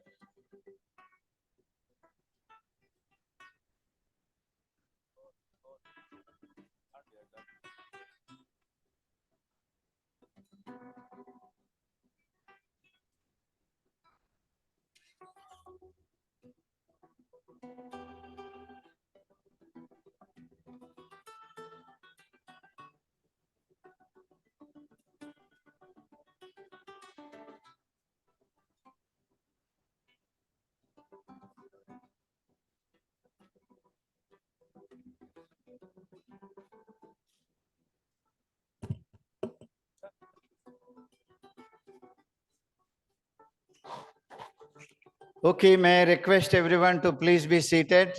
We will go start the session in 1 or 2 minutes, please. Request the volunteers to be here ready. Please be seated. We will go start the session. Please. In 1 or 2 minutes, please. Request the volunteers to be here ready. The next plenary 5 is about to begin. Requesting our volunteers to bring all the delegates back in from the open areas.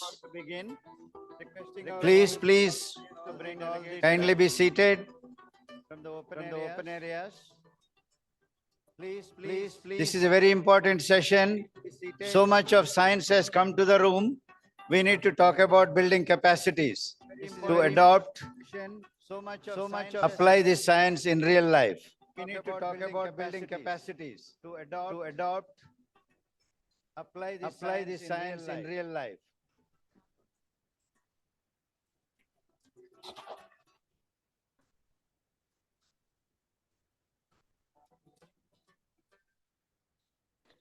Please, would you mind taking the chairs? May I request you? Please, would you mind taking the chairs? May I request you? Our volunteers are waiting to bring up already you have come up, wonderful. Professor Anil Gupta, who is the head of the capacity building unit, National Institute of Disaster Management, is already there. Dr. Subrat Sharma ji, We have Miss Barbara Garcia, very welcome.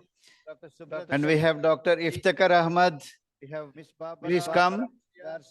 Mr. Esteban Torres, and Dr. Akhilesh Surjan, Brigadier Upender Pal Singh ji. Also, we have Miss Safia from Kashmir. Miss Safia from Kashmir. Also, we have. Would you please come up? Kashmir. Safia ji, where are you? From Kashmir. Would you please come up? Safia ji, where are you? Request our dignitaries and delegates to be kindly seated. Request our dignitaries and delegates to be kindly seated. Yeah. Please call him. Let him sit in the front. Please.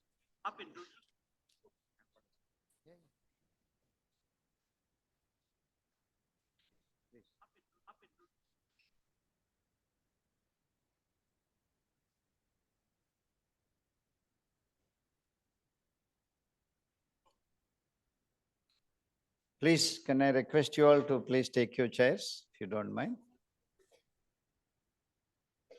Request you all to come to the front rows. As much as possible, come in the front. Request you all to come to the front rows. As much as possible. Excellent. So we are going to start right away, and we have an eminent panelist here, and with Professor Anil Gupta chairing the session. Professor Anil Gupta, over to you, sir. We have an eminent panelist here, and with Professor Anil Gupta chairing the session. Professor Anil Gupta, over to you, sir.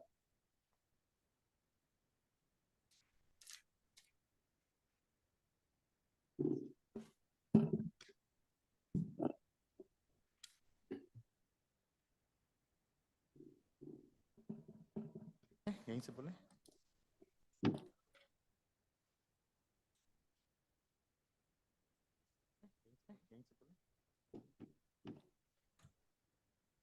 A very good afternoon and welcome to the plenary 5 of the World Congress on Disaster Management. And welcome a very important theme of this discussion today, that is on capacity building. If we recall, since the inaugural discussion today, the issues of capacity building has been flagged. If we recall, since the inaugural by the Honorable Chief Minister, as well as capacity building has been the UN Coordinator General of India. And I think this particular plenary session is going to look into certain nitty-gritties of the capacity building that are very important. This panel is very specific because it draws a wide range of expertise across the globe. This panel is very specific. We have 2 co-chairs with me, myself as chairperson of the session, Professor Anil Gupta. We have with me the 2 co-chairpersons are also learned experts in the subject and a vast journey of contributions. Co-chairpersons are also Dr. O.P. Singh, learned experts in the subject and a vast journey of contributions. Dr. O.P. Singh. So, Mr. O.P. Singh, who has been the Director General of NDRF, and during his tenure, in fact, the NDRF Academy was conceptualized, and we had a long inning of working together during his period as well. So he is one of the co-chair. And the another co-chair is Dr. Subrat Sharma. He is Dean of Research at the University of Ladakh. And a long inning of working on mountains, mountain geology, mountain environment, mountain related disasters. And a long inning of working on. Then we have 6 panelists. Geology, mountain environment, mountain. The keynote speaker is Miss Barbara Garcia. She is from the Cultural Heritage Resilience Expertise from France. We have the panelist from Australia, University of Newcastle, Dr. Iftikhar Ahmad. We have Miss Esteban Torres from the Ministerial Advisor in the Ministry of Urban Development and Housing from the Ecuador. From Thailand, under the United Nations, SCAP, the head of Disaster Risk Reduction Division, Dr. Sanjay Srivastav. He will also be joining. He will join virtually. Dr. Akhilesh Surjan from Australia. He is a senior professor at Disaster Management Department of the Charles Darwin University. We'll also be joined by Brigadier Upendra Pal Singh from Indian Army, and a special speaker. We have invited a young colleague, Ms. Sophia from Jammu Kashmir. She is a district disaster management officer. To our privilege, we also have the Lieutenant Governor of Andamans joining this particular session. So we're very happy and we feel honored with his presence in this particular session. And this shows that how the theme of capacity building is important. In fact, the islands of Andaman, we have always been getting significant ideas, requests, and experiences of capacity building interventions, despite of being a very small piece of land. So that also brings a lot of good case studies. So as an opening remarks, I have just 2 or 3 very small points to say, and then we'll be requesting the panelists to share their thoughts. When we are talking about capacity building, I think this is also a time that the efforts are past to 30 years or more in the area of disaster risk reduction capacity building globally, and particularly in the Asia Pacific, needs a very, very serious revisit, and revisit that what we could achieve and what we could not, and still we have to work through the concerted efforts to achieve those. And basically, what do we find? That in the area of policies, almost all the nations of the world, we are good in developing policies and institutional framework. Most of the countries could develop very good legislations and also institutional setup. But if we look at the local level, I find that everyone believes that there's a lot of gap, and the gaps are very complex. And that is the reason the theme of capacity building today is also reflecting upon that how do we link local to global. So when we think from a policy perspective, many times the focus is more on that how the policies are framed and how the policies need to be translated. But when we talk about local to global, it's the reverse. So basically how the feedback at the local level and how the needs at the local level, how the strengths at the local level need to be monitored and integrated with the global policy process. So it's a two-way process. And that is the reason now we say that we need a significant convergence between the top-down as well as the bottom-up approach. Both are important, but a perfect balance, perfect blend is needed. The second point that I would like to emphasize here, that during the journey of 3 decades or more in capacity building for disaster risk reduction, globally and more particularly in the countries, taking example of India, we could develop a lot of expertise in the area of disaster management. But if we just go to a district or taluka, and if we try to find out that do we have some people, some expert in a district who can help us conducting risk and vulnerability assessment, who can help us conducting or developing disaster management plan, I think that becomes a challenge. And then we find a highly undulating terrain. In some district, in some places, we find good number of experts, and some districts we find that there is a huge gap. So I think we will have to see that how this undulating terrain need to be balanced, and we create local level expertise as well. I think that's very important, because our capacity building strategies in the past have created more preachers than the real doers. And during the disasters, we find the real people who can really take the task in their hand and say, okay, we are able to develop this plan, we are able to carry out risk assessment, we are able to demonstrate that how the operations need to be carried out. So basically, the Honorable Prime Minister's call that focus on skills, focus on training, I think that's very important. And the third aspect of capacity building comes from India's leadership initiative at the global level. India's initiative, more particularly, for example, through the initiative of Coalition for Disaster Resilient Infrastructure. In fact, day before yesterday, there was a very special session organized by CDRI here for resilient infrastructure for mountain areas. And there, basically, what kind of expertise we need to develop at local level, because difficult reaches in the mountains, we can't bring the experts always from the outside. We need to create people who have knowledge and expertise at the local level. The another initiative, the special working group on disaster management created under the G20. That is the first time in the history of G20. It was India's leadership initiative. But India's leadership initiative also looks at a two-way cooperation, that India learns from other countries' experience and India shares its own experience to help the other countries. And basically, this two-way cooperation process is very, very important in capacity building as well.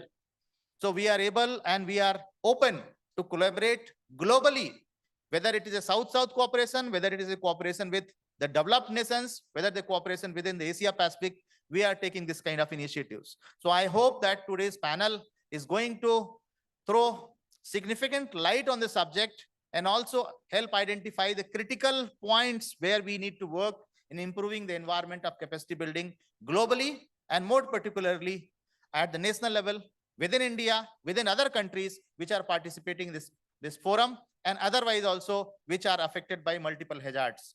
So with this, I would like to welcome all the panelists on the dais.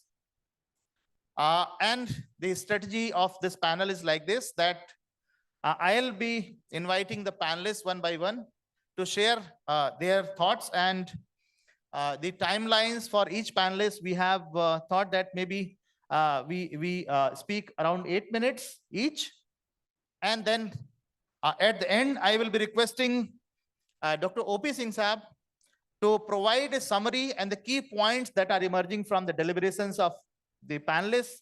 And my colleague, Dr. Subrat Sharma, I will be requesting him to help identify the topics or the points that are emerging for the future takeaways. So with this, I would be inviting the first speaker of the session, Miss Barbara Gracia. She is coming from France. So a long journey. So let us welcome her with loud applause.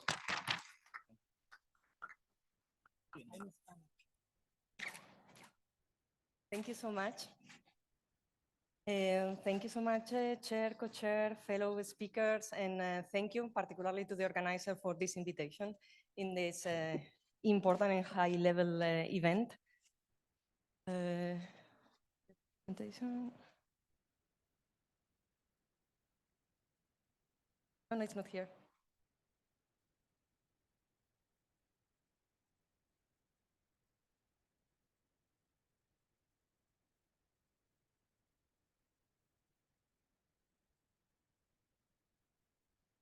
Apologies, problems of the direct.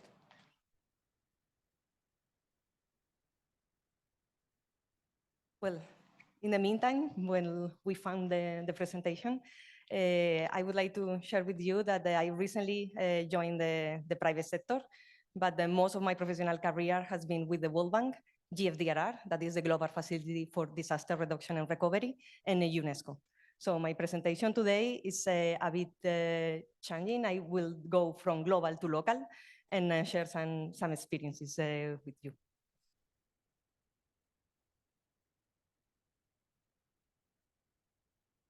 Well, hopefully I will illustrate my speaking. In the meantime, I would like to start with an anecdote. Back in 2015, I was working with the World Bank in the CAPRA program. CAPRA stands for Central America Probabilistic Risk Assessment. And it's a methodology and a tool with different modules for different hazards to build capacity on a specific calculation, probabilistic calculation for the specific hazard in a specific context. So we were doing this technical capacity in all the Central American countries, and we also developed a workshop at regional level. And the anecdote that I want to share is at the end, one of the participants came and told me, I'm surprised with the results. I knew we have facing risk, but I didn't know that we have this level of risk. And he was worried. He was telling me how if we that work on disasters are not that much aware of the risk that we are facing, how are we going to communicate and to explain this to local communities, to people who are not working on this field? And this is why, for me, I would say that the first step for capacity building is understanding and communicating risk. I think the images are arriving.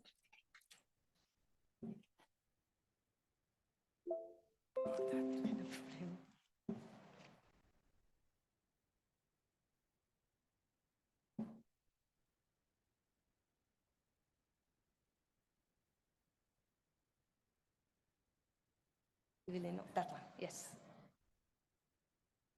No problem.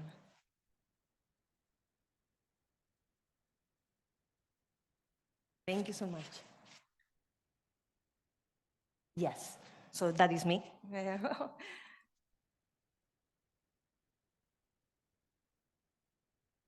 How do I change? Sorry. Okay. Okay.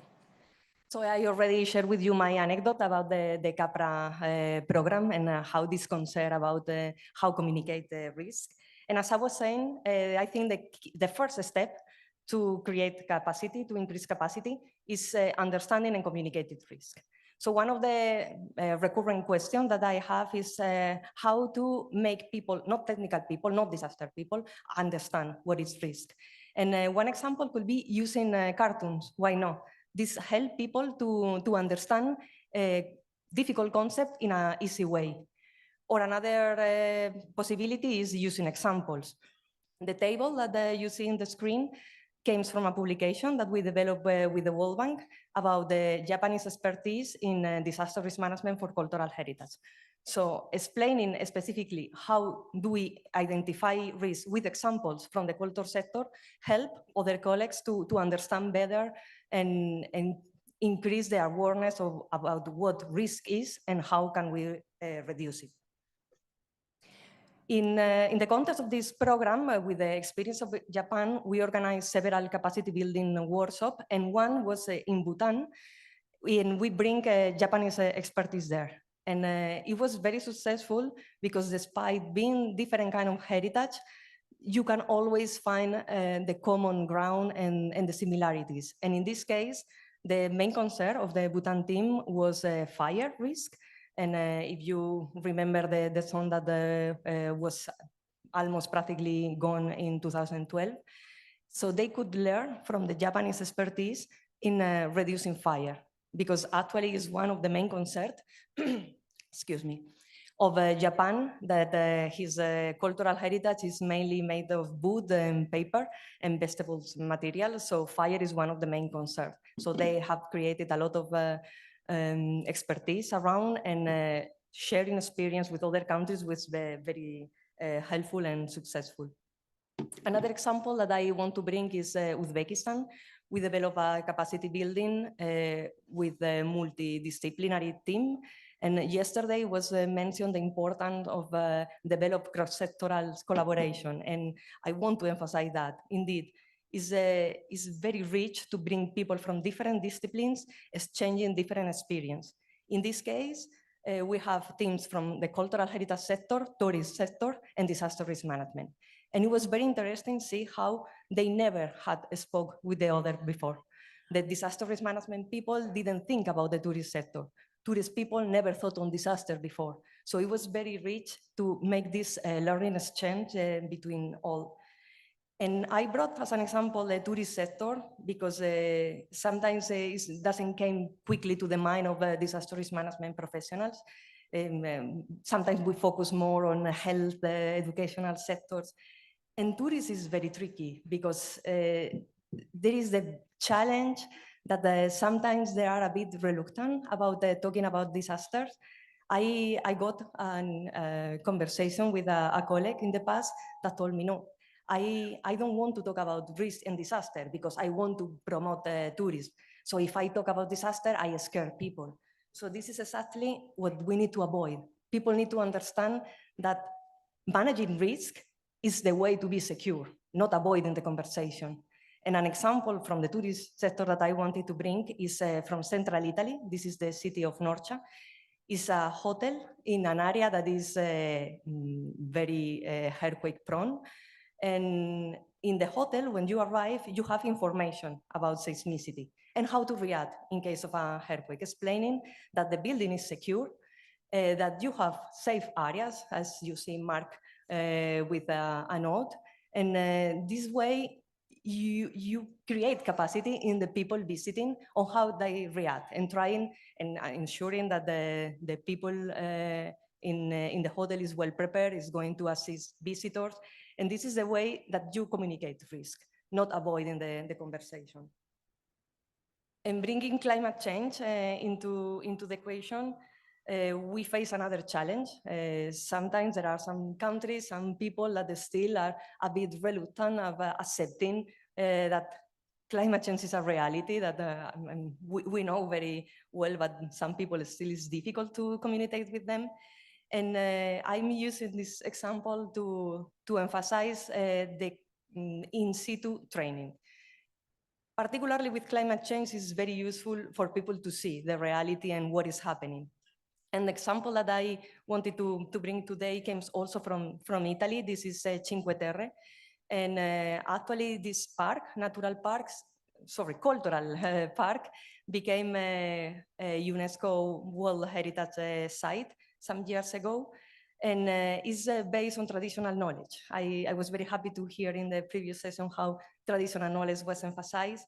This park is formed, as you see, the town is in the middle of mountains, and the mountains were construct terrace with the technique of dry stone walls to do agriculture and in the past, and then was abandoned. And now the program is trying to recover this as a sustainable and resilient practice, and recover all the area, restore the dry stone walls, and promote resilience and sustainability.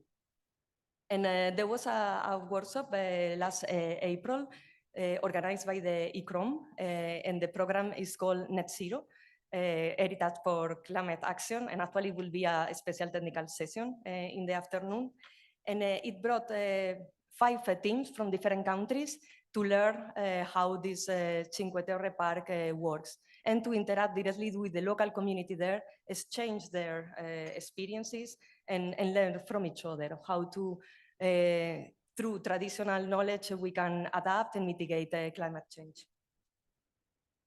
And engaging with the communities is another recurrent question. How can we make it more easy to understand, to identify risk?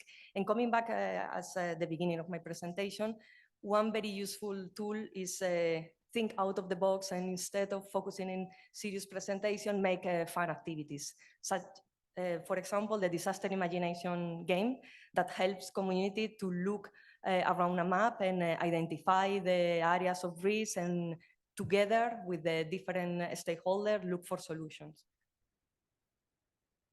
So to not extend much and going to my conclusions, I would repeat that the importance of understanding and communicated way in a safer way. Again, try to promote multidisciplinary workshop, try to bring people from different areas to promote knowledge exchange, discussion, and find different aspects. And then from this point of global going to local, keep always in mind that to adapt the global solution, we need to understand very well the local context, and particularly if there is some knowledge in there, make the community feel empowered with this, and start creating all the resilient facilities around their own knowledge. And one thing that I wanted to mention to finalize, language is important. And when we are trying to communicate risk with people not familiar, sometimes when we say natural disaster, that I heard yesterday sometimes, we create the sense that if there is natural, we cannot do anything about it. And this is exactly the opposite that we want to convey. So I'm following this international campaign on non-natural disaster to try to avoid calling disaster natural, because they aren't. So if you agree, I invite you to follow and stop saying disaster are natural. And that is all from my side. Thank you so much. Thank you. Looking forward to the rest.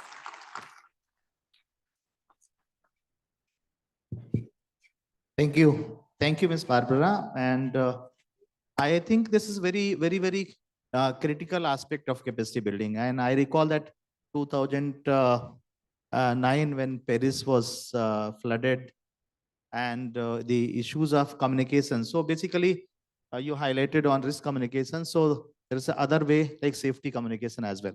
And I think this is very important component. And in India also, we experience that how the success in dealing with major cyclonic storms, how communication has really contributed. And whether it is any kind of challenge or whether it is 100% success, communication plays a vital role in any kind of disaster. So thank you. And now we'll move to our panelist, Dr. Iftikhar Ahmed, who is coming from the University of Newcastle in Australia. Australia also has a lot of climatic hazards, more particularly, and the lot of experience they bring in using modern technologies, mapping technologies. So over to you, Dr. Iftikhar.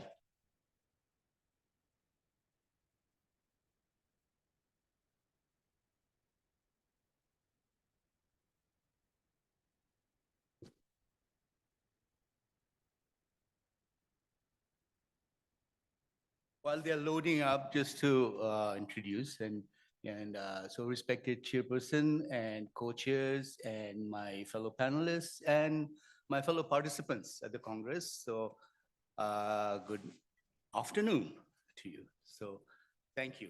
Now I actually, Mr. Chair, I will not talk about Australia today. I will talk about, I think, some of the experiences in, if you accept the term, the Global South. Can we please have the presentation? Hope you won't deduct it from my.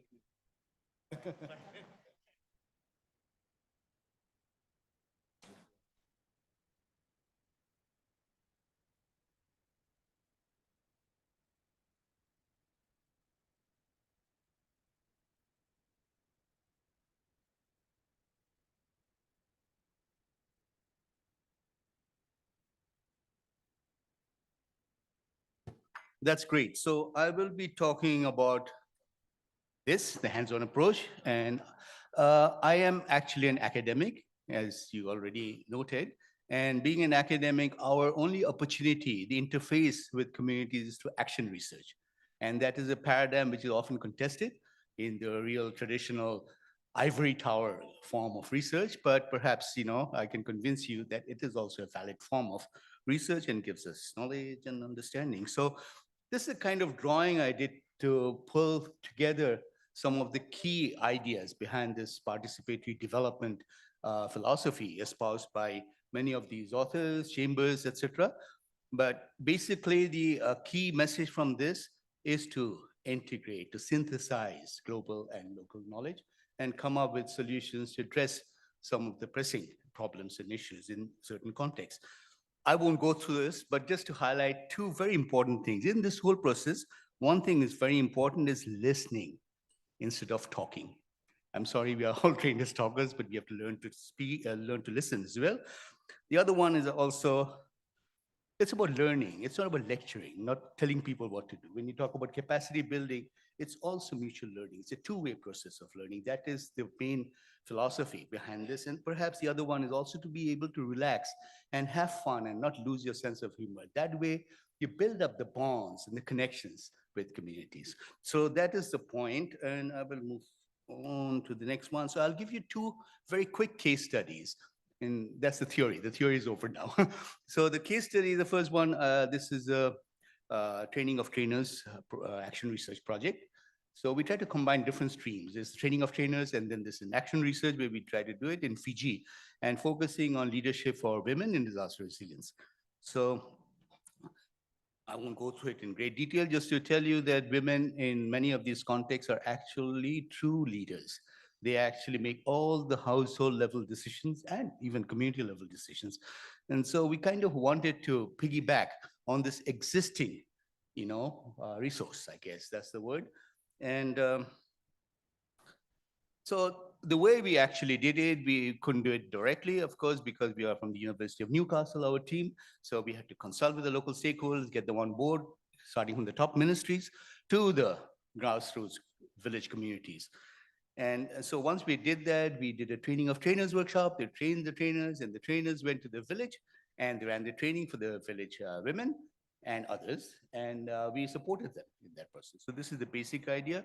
And to learn from that process and build up our own knowledge base. So that's the first one, the TOT, and I won't go into in great detail. All these trainers were trained, including men. I mean, every time people talk about gender, gender is not only about women's welfare. Gender is about the relationship between the different genders, which I believe there are more than 64 persuasions.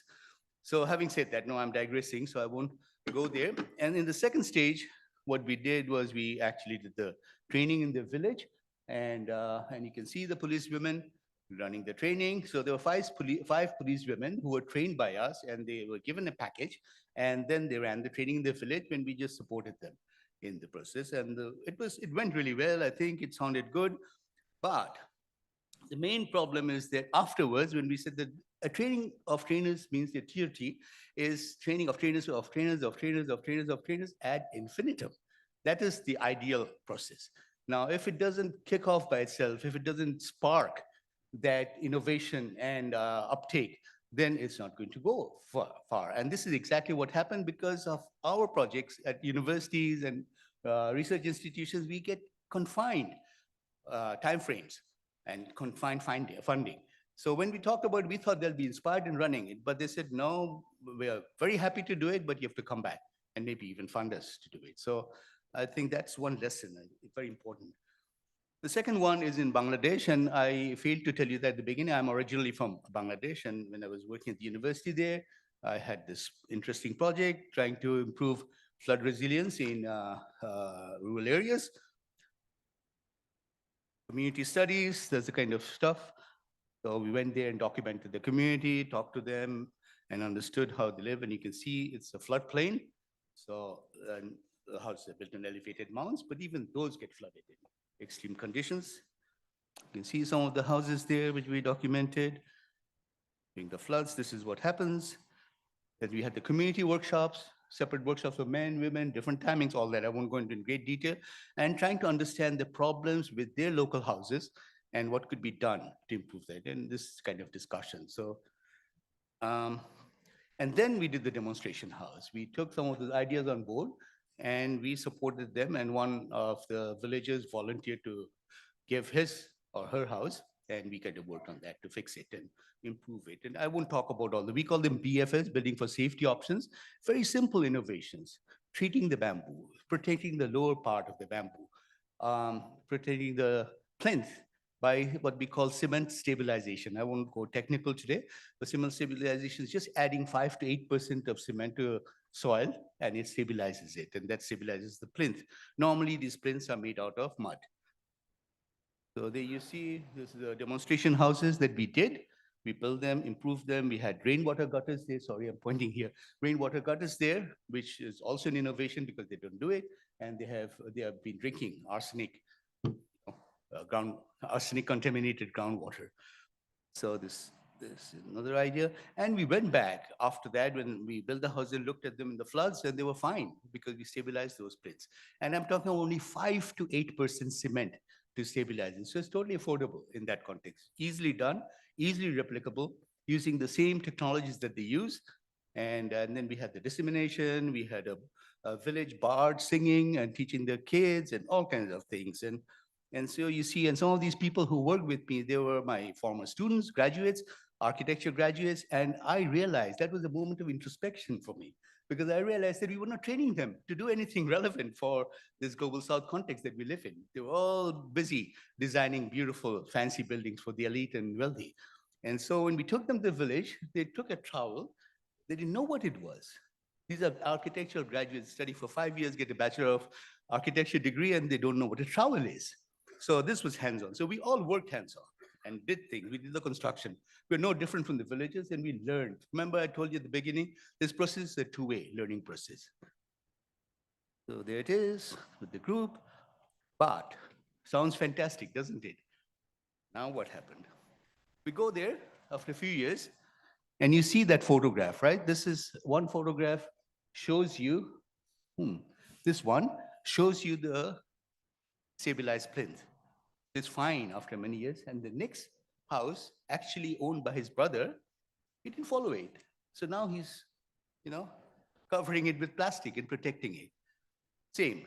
The other house below, they said, no, we don't want to stabilize it. We'll build a lower mud brick plinth just to save. So we found that there are many problems. So we said, like, what's going on, guys?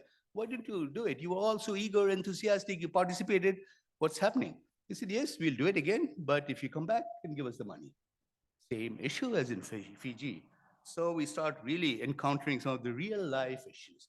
All these decades of doing so-called development and pumping money into society, especially after disasters, giving response and all that. And that kind of slowly eroded the local inherent resourcefulness and capacity of those people.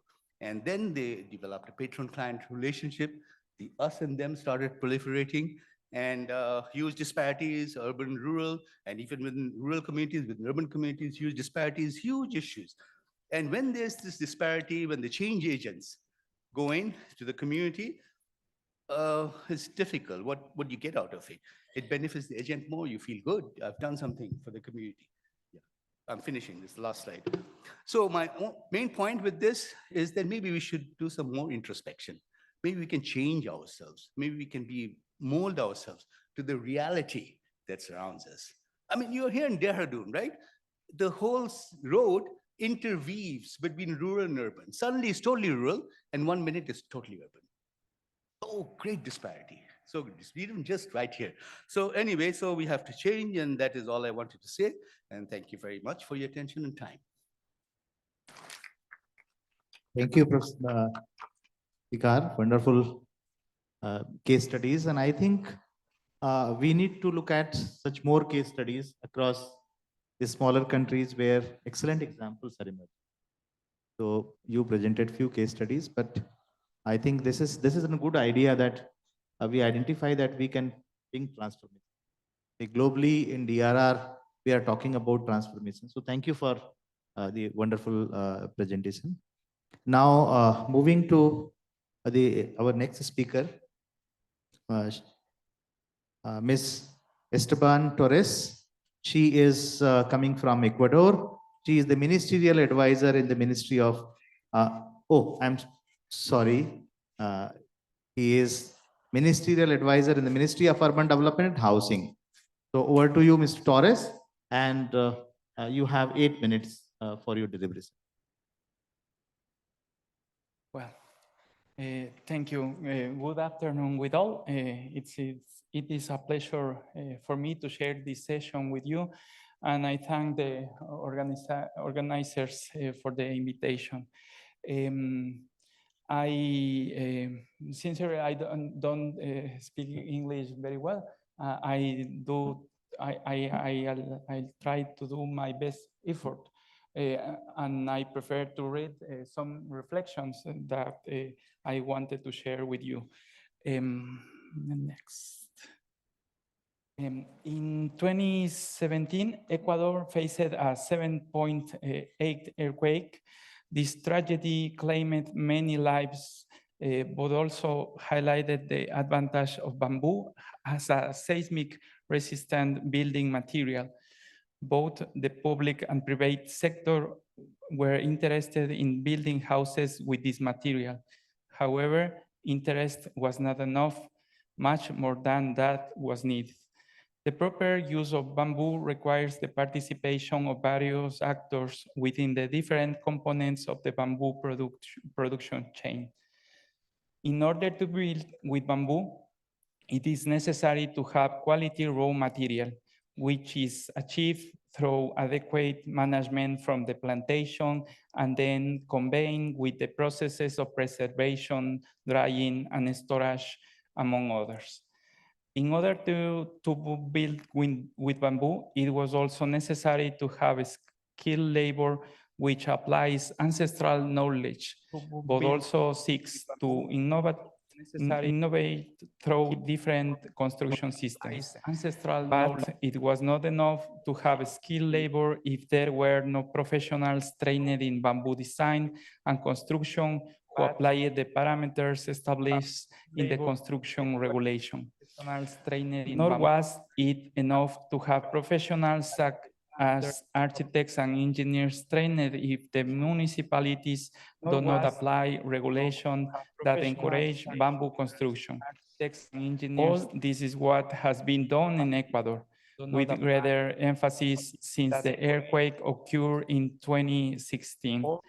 With the support of the International Bamboo and Rattan Organization, we have been working to strengthen local capacities together with the communities where bamboo is produced, with artisans and builders, with the private sector, but also with the universities that train professionals, with the municipalities that determine local regulations, hand in hand with the central government in the implementation of public policies. All these efforts have positioned bamboo in the construction sector in Ecuador and its potential in environmental terms continues to strengthen this image. In this context, as part of the implementation of the public housing policy, it is planned to implement housing solutions that incorporate sustainability parameters. So, the use of bamboo as a construction material is an alternative to replace the use of wood, and due to its characteristics of management and use and its low carbon footprint compared to other materials, it can contribute to the reduction of CO2 emissions. The Ministry of Urban Development and Housing incorporated among its proposals a housing design that used a bamboo as a construction material. The house complies with the Ecuadorian building regulations. To date, more than 1,300 houses have been built with this typology. Promoting an adequate use of bamboo in construction as part of the implementation of the National Habitat and Housing Policy requires the strengthening of local processes that allow for skilled labor and quality raw material. The process I have told you about constitutes the support for the construction of social housing with bamboo promoted by the ministry in Ecuador. These processes has been multiplying from the province of Manabí to the different regions of the country and currently to the different countries of the Latin American region. Is it not a recipe to be applied, but a model that recognizes local capacities as the basis of generating development? The strengthening of the sector has required the generation of synergies between different actions and actors. Local and national policies promote sustainable construction, and the sector has skilled labor and quality raw materials. The population revalues the use and exploitation of bamboo in construction, and producers are prepared to respond to demand, among other strategic links. These are some reflections that I wanted to share with you today, and that I hope I will contribute to the capacity building process. Again, thank you for the opportunity and thank you for your attention. Thank you, Mr. Torres. I think this is a very good presentation that he brought because bamboo is being considered in various countries, more particularly a large number of these smaller countries, and multiple use, not only in providing the social resilience, but several other benefits in coastal areas, in hill areas also. And this also brings an excellent example that how traditional knowledge can be integrated with the modern approaches of planning. So, and if we look back in the hilly terrains as well, we find that the bamboo houses were there. Those were considered as resilient designs. The coastal areas also against the coastal flooding. So basically, this also gives an idea that how do we look at the modern approaches of planning and integrate the traditional understanding and then work with the communities to bring resilience. So thank you for bringing this example here. Now the next panelist is Dr. Sanjay Srivastava. He is Head of Disaster Risk Reduction Division at United Nations SCAP, based in Thailand, Bangkok. He was supposed to join in person, but he got some injury in his leg, so he will be joining online. Hope he's already joined. Yes, Professor Gupta, I'm online. I hope you can hear me. Yes, we can hear you, Dr. Sanjay ji. Yeah. But we Thank you. can't see Thank you. Is it? I think I have my camera is on and Please. Yeah. Yeah. Can you see me now? Yes, perfectly, perfectly. So Okay, welcome on board, and over to you, Dr. Sanjay Srivastava ji. Yeah. Thank you, And Professor. the request is for the time limit, as we Yes, have a yes. large number of panelists. Yeah. Over to Right, you. sure, sir. Sure. Thank you, Professor Gupta, and my sincere apology for not being able to be there with you in person. And I realized that I'm the only person in the panel who came from the UN. So I thought I would like to share with you some UN perspective on this specific issue. So here I would like to, my key message, the first one is as the professional who are in the process of communicating the risks to the different stakeholders, we believe there are two important part of the science which is key. One is what we call translational science. We need to translate the hazard, the science of hazard, in terms of the impact. So unless we communicate the impact to the community, to the stakeholders, to from the community of early warning to the end users, I think this is what is one of the challenge which we have been struggling out. It's closing the gap. So the first is translational science to communicate from risk to impact. The second part is what is called anticipation science.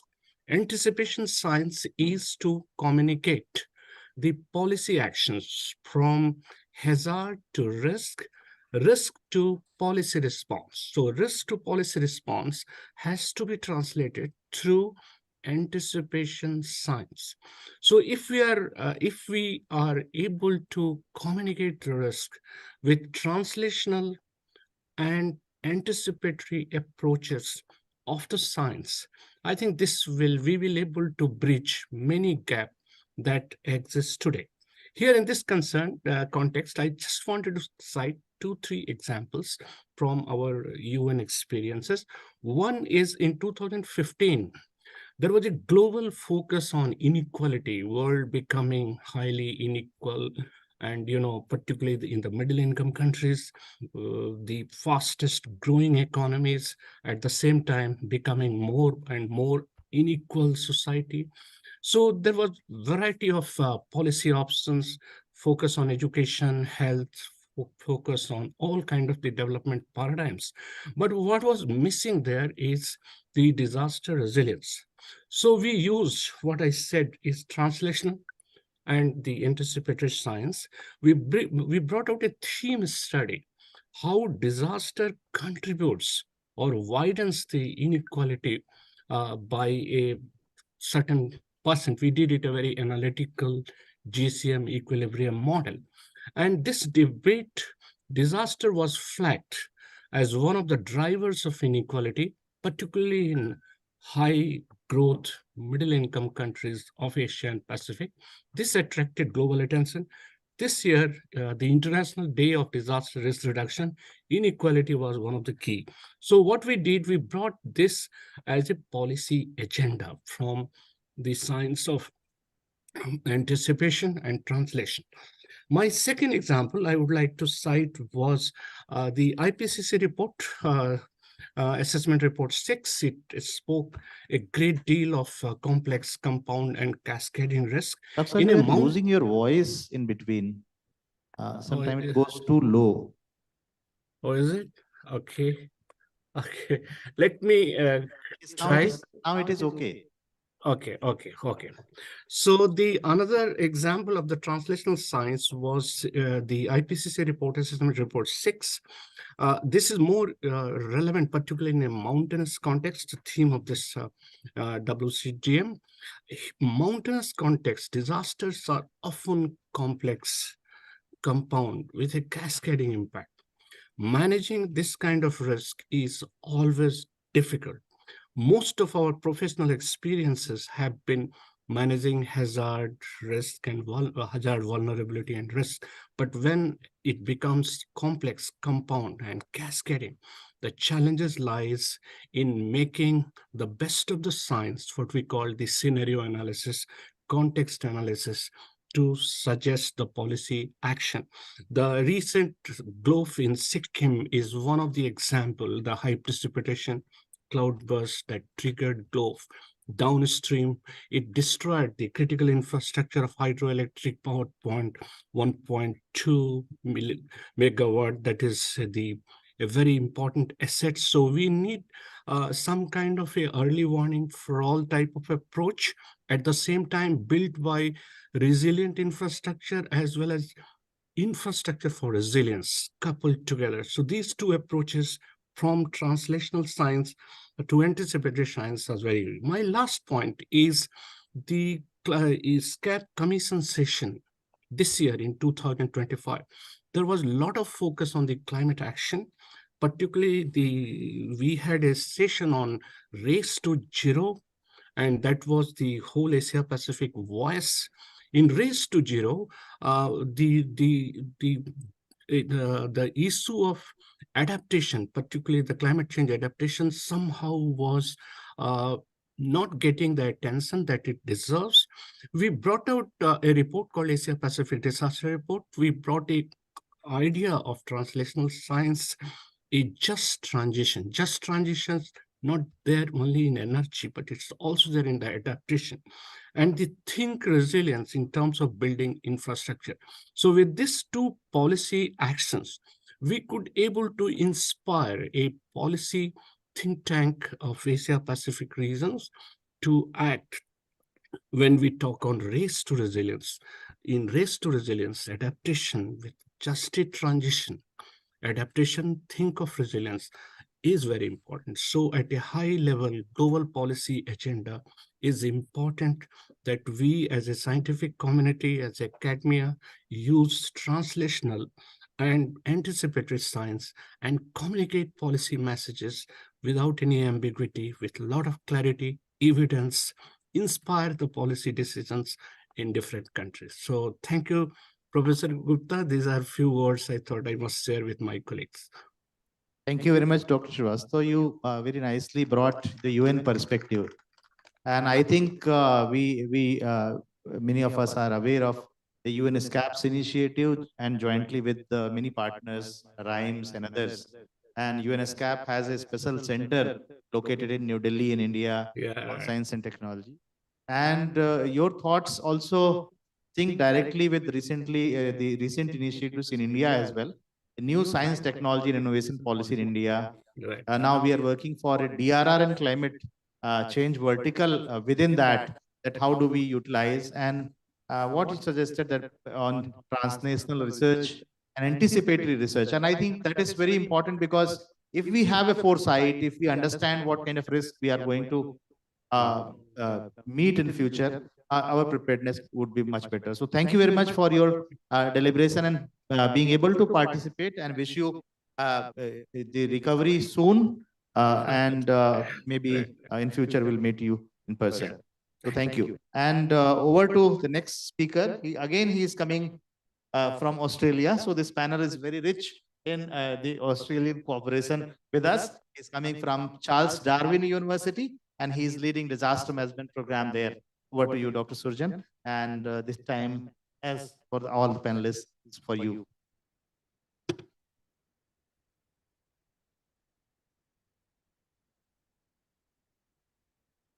Thank you very much, Professor Gupta, for welcoming me. Namaskar, Jai Hind.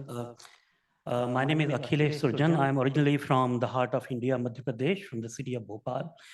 I studied here in India and worked with a couple of organizations, including with the government, non-governmental organizations, as well as with the UNDP. And then since 2005, I am living overseas. For the first 10 years, I lived in Japan and worked with the United Nations University and Kyoto University. And for the last 9 years, I'm based in Australia, working with the Charles Darwin University. This is after 10 years, I'm visiting the city of Dehradun. Last I visited was, I think, 2013, where I was invited as a lead author of IPCC to disseminate the findings of the IPCC fifth assessment report at that time. It is, I'm also very pleased to see a lot of people here in the uniform, and salute to you, everyone, each of you, for keeping us secure and safe.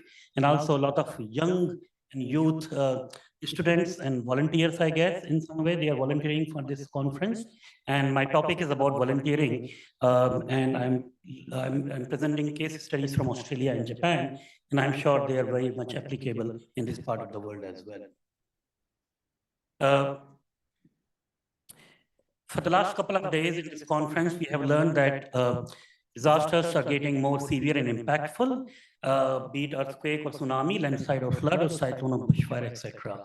And we are facing these risks not only increasingly intense, but also they are bringing with them compounding and cascading effects, as it is also highlighted by the previous speaker.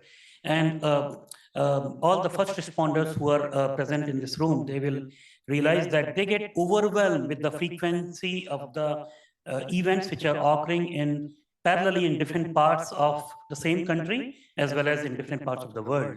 And I think we'll be hearing from the NDRF later on about how overwhelmed they get when they are, events which are occurring in different parts of the country requiring our urgent attention. And the question is, how do we develop our current DRR approaches and strategies to tackle the future risk? And what role does the society at large should be ready to play? Because our response agencies cannot take care of everyone at all the times because of the more frequent and more intense disasters. And because disasters do not know the borders, so does the volunteers. Disaster volunteers come from various walks of life. They belong to different age groups, and they serve most of the time their own community, their neighborhood, their own village, town, or city. But from time to time, they also go to serve the other cities or states within their own country. They sometimes also go internationally. So the project I did, funded by the Australia-Japan Foundation, was to capture the experiences and challenges of the volunteers in these two countries and identify areas of mutual learning and enhance sustainable volunteering pre- and post-disaster setting. In Japan, the volunteering system existed for over several thousand years. They have a very specific word. One is suibodon, which is water volunteer. So these are the volunteers which are well trained for responding to the flooding situations, and shobodan, which is a fire volunteer. And Kobe earthquake of 1995 was a watershed moment because of the Kobe earthquake, when people saw the images on the television, about 1.3 million people from all parts of the Japan flooded the city of Kobe to volunteer. They had no training, they had no preparedness, they had no experience. And because 1.3 million people rushing to the disaster-affected area, it has put a lot of pressure on the local resources.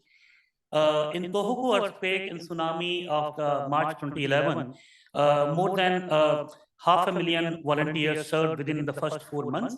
And this time, they were more organized, and the whole volunteering movement was channelized through NGOs. Use of internet was also very helpful. And then there was a Kumamoto earthquake in April 2016, where a volunteering platform was formed in partnership with the government, local government. And in the flood in Mabi in 2018, there was a volunteer center established. There were guidelines, registration system, etc. was established. So Japanese experience actually, shows us that there is a accumulated experience to manage ad hoc or spontaneous volunteers. And Japanese NGOs and local governments now are playing key role in managing the volunteers and various tasks they perform. These volunteers are mostly untrained, but some on-site training is provided by the more experienced people before the volunteers actually go and help the local communities in different things. And most of the volunteering peaks immediately after the disaster. Soon after the disaster, first week, second week, third week, there are a lot of people who want to volunteer, but the volunteering support is required over several months. The formal or long-term volunteering is little uncommon in Japan. These are some of the photos. For example, this is evacuation shelter where people who lost their homes in tsunamis or earthquake, they are taking shelter here and they are served by the volunteers. And you can see the volunteers are doing cleanup job. They're also serving food and they are wearing, boots. And some of the volunteers are also providing technical support in the form of laborers. In Australia, the volunteering is a way of life for many people in the community. Volunteer fire brigades were established around the middle of the 19th century. And after that, the civil defense was established in 50s. And then state emergency services were formed in each of the states. And each of these state emergency service has a very limited core staff and a large volunteer staff. But these volunteers are very formally trained. Their recruitment process is as if you are applying for a job and you have to clear a lot of different formalities, including police clearance, security clearance, etc. And once they are there, the recruitment is done. They are also trained, and they are also number of trainings are done on a regular basis. And the meetings of the volunteers are organized on a monthly basis to keep them, to retain them, to retrain them, etc., etc. However, this formal system of volunteering is seeing challenges. We had more than 400,000 volunteers in 2010, and by 2021 it is reduced to about half. And alternative forms of volunteering is emerging. For example, people would like to do digital volunteering, skill-based volunteering, etc., etc. And it is mostly happening in the post-disaster phase. Volunteers are beacons of hope, be it in Japan or Australia or any other parts of the world. But volunteering is diminishing, especially in the developed part of the world, while it is recognized that they exist in both formal and non-formal settings.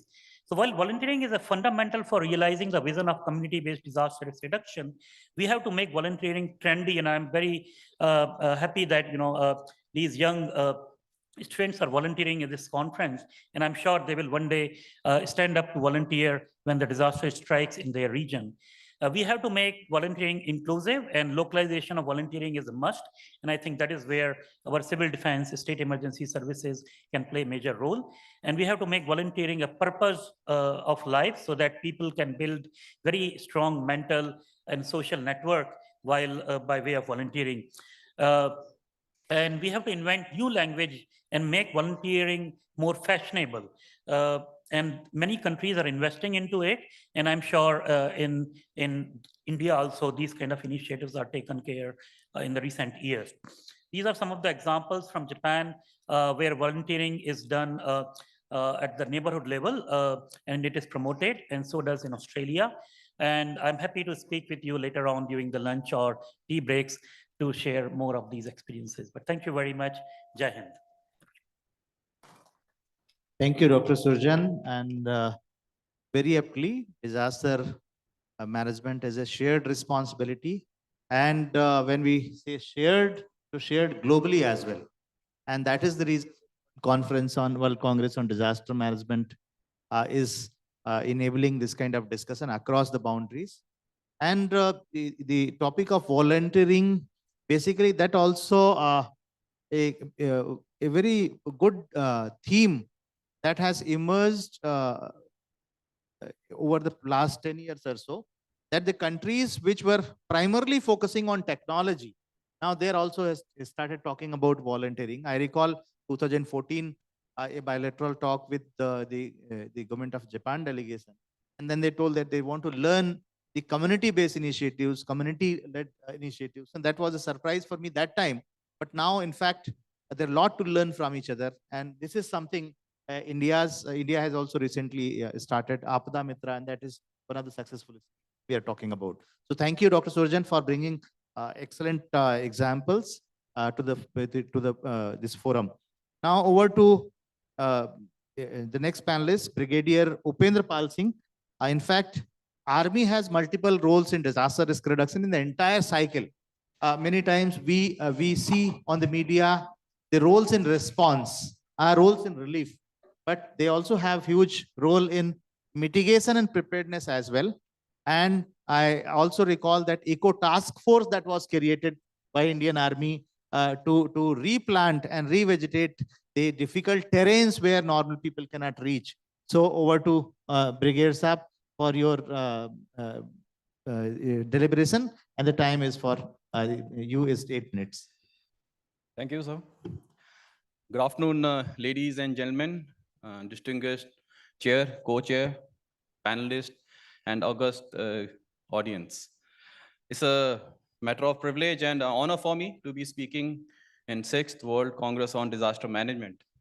And I'll be dwelling on the role of Indian Armed Forces. Why I'm calling it Indian Armed Forces, because though being from Indian Army, I would be addressing the role and the contribution which has been given by all the 3 services, Indian Army, Indian Air Force, and Indian Navy. And before I dwell further, let me start with a caveat that I do not have those academic qualifications worth emulating as my co-panelist sitting over here and the august gathering which is there in the hall.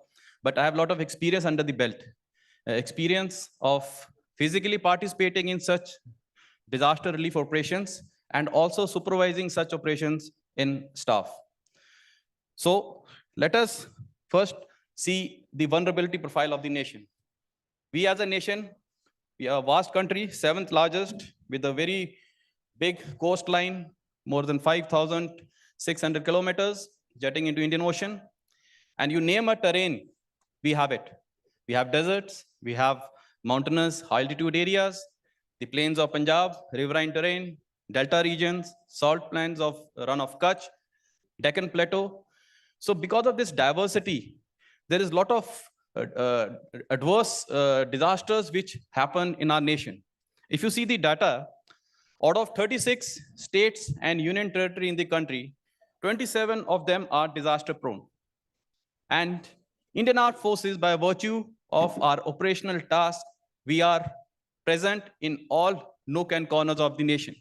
So inadvertently, we become one of the first responders along with the affected community affected by the disaster. So let us revisit the disaster management journey as it started in India. It all started with the Famine Relief Code, which was a direct consequence of the Great Famine of Deccan Plateau in 1876-78. Thereafter, a scarcity division was made following the Great Bengal disaster or the Bengal famine, which happened in 1943. The first step, or I would say the first baby step which our nation took towards disaster management was the formation of National Disaster Management Division, but it remained under the Ministry of Agriculture in 1947. Now, beyond 1947, because of political, social, security, and economic consideration, not much effort was made in this direction till as late as 1976, when 42nd Constitutional Amendment was passed, and 2 critical articles were passed in that. The trigger for our policymakers came in 1984 December with the Bhopal gas tragedy. After the tragedy, 4 critical acts were passed, and it set the stage for our nation to start thinking towards disaster management. And finally, in 1995, a division was created, that National Center for Disaster Management, which presently has transformed post-2005 into National Institute of Disaster Management. Though our policymakers were still in the drafting stage, but the states which were affected critically by the disaster, they took initiative and came up with their respective disaster management document led by Gujarat post-deadly 2001 earthquake. And as we all know, that in 2005, the Disaster Management Act was passed and various bodies were formed to look into this aspect. Now, in the international arena, a lot of activities were also being done. What I want to highlight over here is the Oslo guideline, which actually stimulate or which actually permits armies to carry out disaster relief operations in foreign land. So use of foreign military and civil defense assets in disaster relief with the core principle of humanity, impartiality, and neutrality, respecting the sovereignty of the state. Now, this is the provision which Indian Armed Forces use when there is disaster strikes in the neighborhood. And followed by that was the Hugo framework. During this time, our nation was thickly into formulating a policy. And last was the Sendai framework, which came in 2015 till 2030. And the 4 provisions which it lays down is to basically understand the disaster risk, strengthen the disaster governance, and invest in disaster reduction measures and enhance the resilience, and also enhance the preparedness level by building back better in recovery, rehabilitation, and reconstruction phases. So let us revisit what is the primary and the secondary role of Indian Armed Forces. Ladies and gentlemen, the primary role remains fixed, that we have to defend the national borders against external aggression and maintain territorial integrity.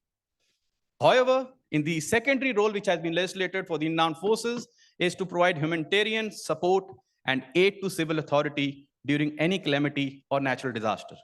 So culling out from here, various roles which Indian Armed Forces have performed over a period of time is rescue and relief operations, including search and rescue, medical, logistical support, engineering support, and the specialist support because of the specialist we have under the belt. Now let's see the strengths of Indian Armed Forces over the period. We are a multi-domain organization with proficiencies in all the domains of land, air, sea, space, and cyber. Indian Army being the 4th largest strong force, we are virtually present in all the nooks and corners of the country. So inadvertently, we become the first responders during any calamity. We have a phenomenal airlift capability within the Air Force, and we have a phenomenal beaching capability within the Navy and the maritime reach. So this permit this force to even approach those disaster hit areas, even when the ports and the airports have been destroyed by the disaster. The cyber capability, we are proficient in that, and we have a phenomenal track record of what we have done, which I'll be alluding also subsequently in my presentation. The logistic infrastructure the Indian Army has, or Indian Armed Forces has, is phenomenal. We have the capacity to store, have strategic mobility, and also last mile delivery, which can be made into those affected areas which the communications have been broken down. We are always trained, and we have quick reaction capability, and the technology modernization which is happening over a period of time has empowered us with satellite imagery, drones, communications, and surveillance means. Last but not the least, the international cooperation. Now, this is very important.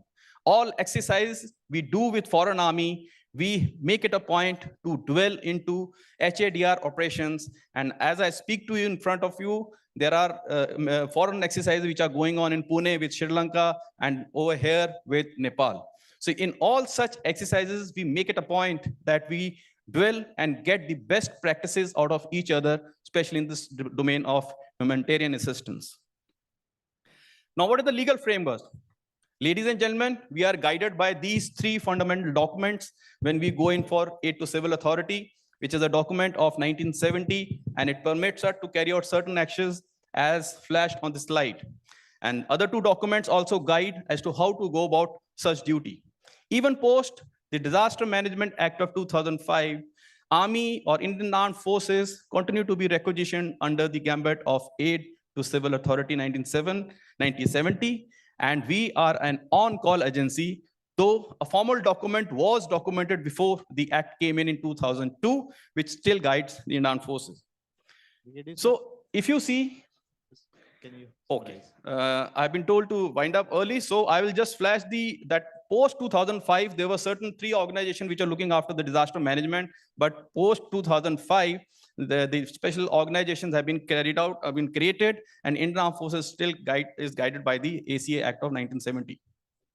These are the structures which have been devised under which the assistance is rendered to the affected communities, and various stakeholders which are involved in the civil domain are flashed on this slide. However, when it comes to Indian Armed Forces, we are utilized in all the phases, that is pre-disaster, during disaster, and post-disaster phases. The certain assistance which are carried out are given to the affected community. What I want to bring out over here is whenever any column is mobilized, it is mobilized with various specialists and experts, and various equipment is also mobilized along with the column. Now, if you see the track route, virtually all calamities which has hit the nation, Indian Armed Forces have practically been involved in rescue operations and HADR operations. And the assistance which we have rendered in last 2 years is as flashed on the slide. We have given 54 columns rescuing around 31,000 citizens. Now the topic of the day is capacity building. I'll not dwell on this slide, but what I want to say that Indian Armed Forces, we have 10 ecological territorial army battalions which are deployed in 34 locations all over the country, and they are doing a yeoman service of plantation. Approximately 9 crore trees have been planted. We have been into Ganga cleaning projects, Amrit Sarovar. And apart from the ecological TA battalions, we also undertake something known as Operation Sadbhavna in insurgency affected areas of J&K and northeastern state, where certain ecological conservative projects are implemented by the Indian Armed Forces. Brigadier Pal, right. Please. So as I conclude, I would just say the international outreach which we have done so far, that not only in the national arena, but Indian Armed Forces have also been helping the victims which have been affected by the disaster all over the world, starting from Sri Lanka, Pakistan, Myanmar, China, and Turkey.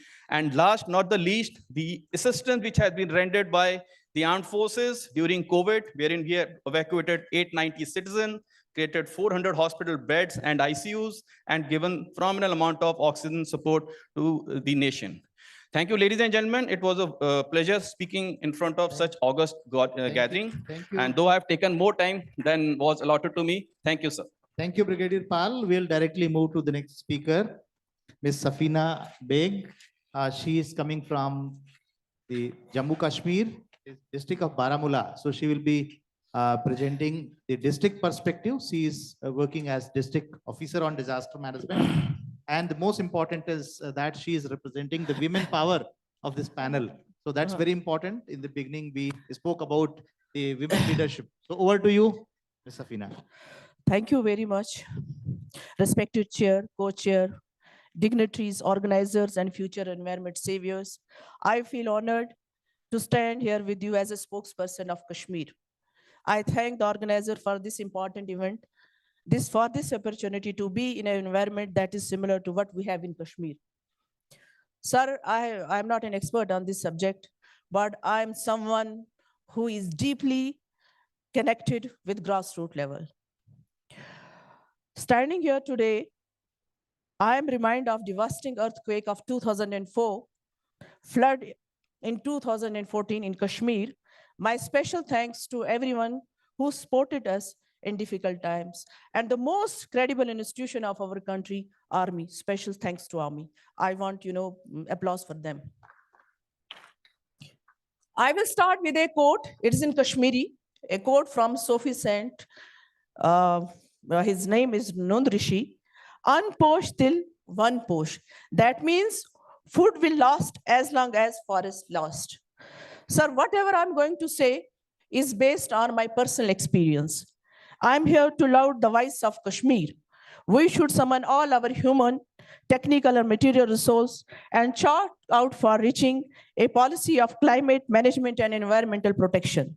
We should summon all our moral, environment, technical, and management resources to ensure that in respect of our future does not repent our past. A philosopher has rightly said that those who do not realize and correct the mistakes of their past will be condemned to relive it. Today's discourse has to be on the power trio of innovation, collaboration, and communication. We must understand the challenges and possibilities of ecosystem of mountains and valley. We must realize that our future in surrounding like this depends on our deep moral commitment to pool our resources. I hope a gathering like this, the present one here, today marks a historical landmark in our committed struggle to ensure that environmentally otherwise, we stand firm and committed not only to preserve our present, but also to redeem our past. Let us together pool our moral, material, technical, and financial resources to ensure that our dream and our future is even better than our past. Kashmir, as you know, with its majestic peaks, verdant valleys, exemplifies the delicate balance between nature and human habitation. However, this balance is under threat. Rising temperature, erratic rainfall, natural disaster are challenging the resilience of our mountain communities. The need for tailored solutions that consider the unique vulnerabilities and strength of these ecosystems is paramount. As a representative from Jammu and Kashmir, I share the story of communities whose lives are intertwined with the mountains. Our farmers, our artisans, our shepherds are not only just victims of climate change, they are the stewards of these ecosystems. It is our responsibility to empower them with tools and knowledge to adapt sustainably while preserving the rich biodiversity that defines our mountain. The question arises in my mind, who do as a society we failed? I'm sorry to say, but I think as a society we failed in combating the climate change threat. One of the primary failure lies in the slow pace of global cooperation and the implementation of comprehensive measures. Despite mounting evidence of urgent need to address climate issues, geopolitical differences, economic interests, and short-term thinking have hindered the development of unified strategies. The stories from Kashmir are echoed in the narratives of countless mountain communities worldwide. It is imperative to amplify these voices and foster a deeper understanding of the interconnectedness of our ecosystem. Let our gathering today be more just than a platform for discourse. Let it be a catalyst for action. So, together with the innovation as our guide, collaboration as our strength, and communication as our beacon, we can safeguard our mountain and ensure a sustainable legacy for generations to come. I profoundly and sincerely thank you, all of you, for coming together as an act of hope. Now, I will briefly suggest, because I can't go into details, limited time is allotted.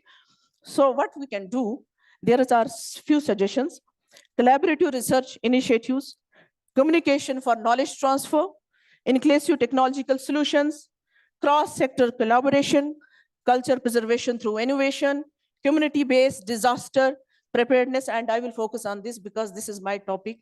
As chairperson of the largest district of Jammu and Kashmir with 402 panchayat and also strategically very important district, I have dealt with this issue during COVID pandemic. I'm sorry, I have some issue in my throat.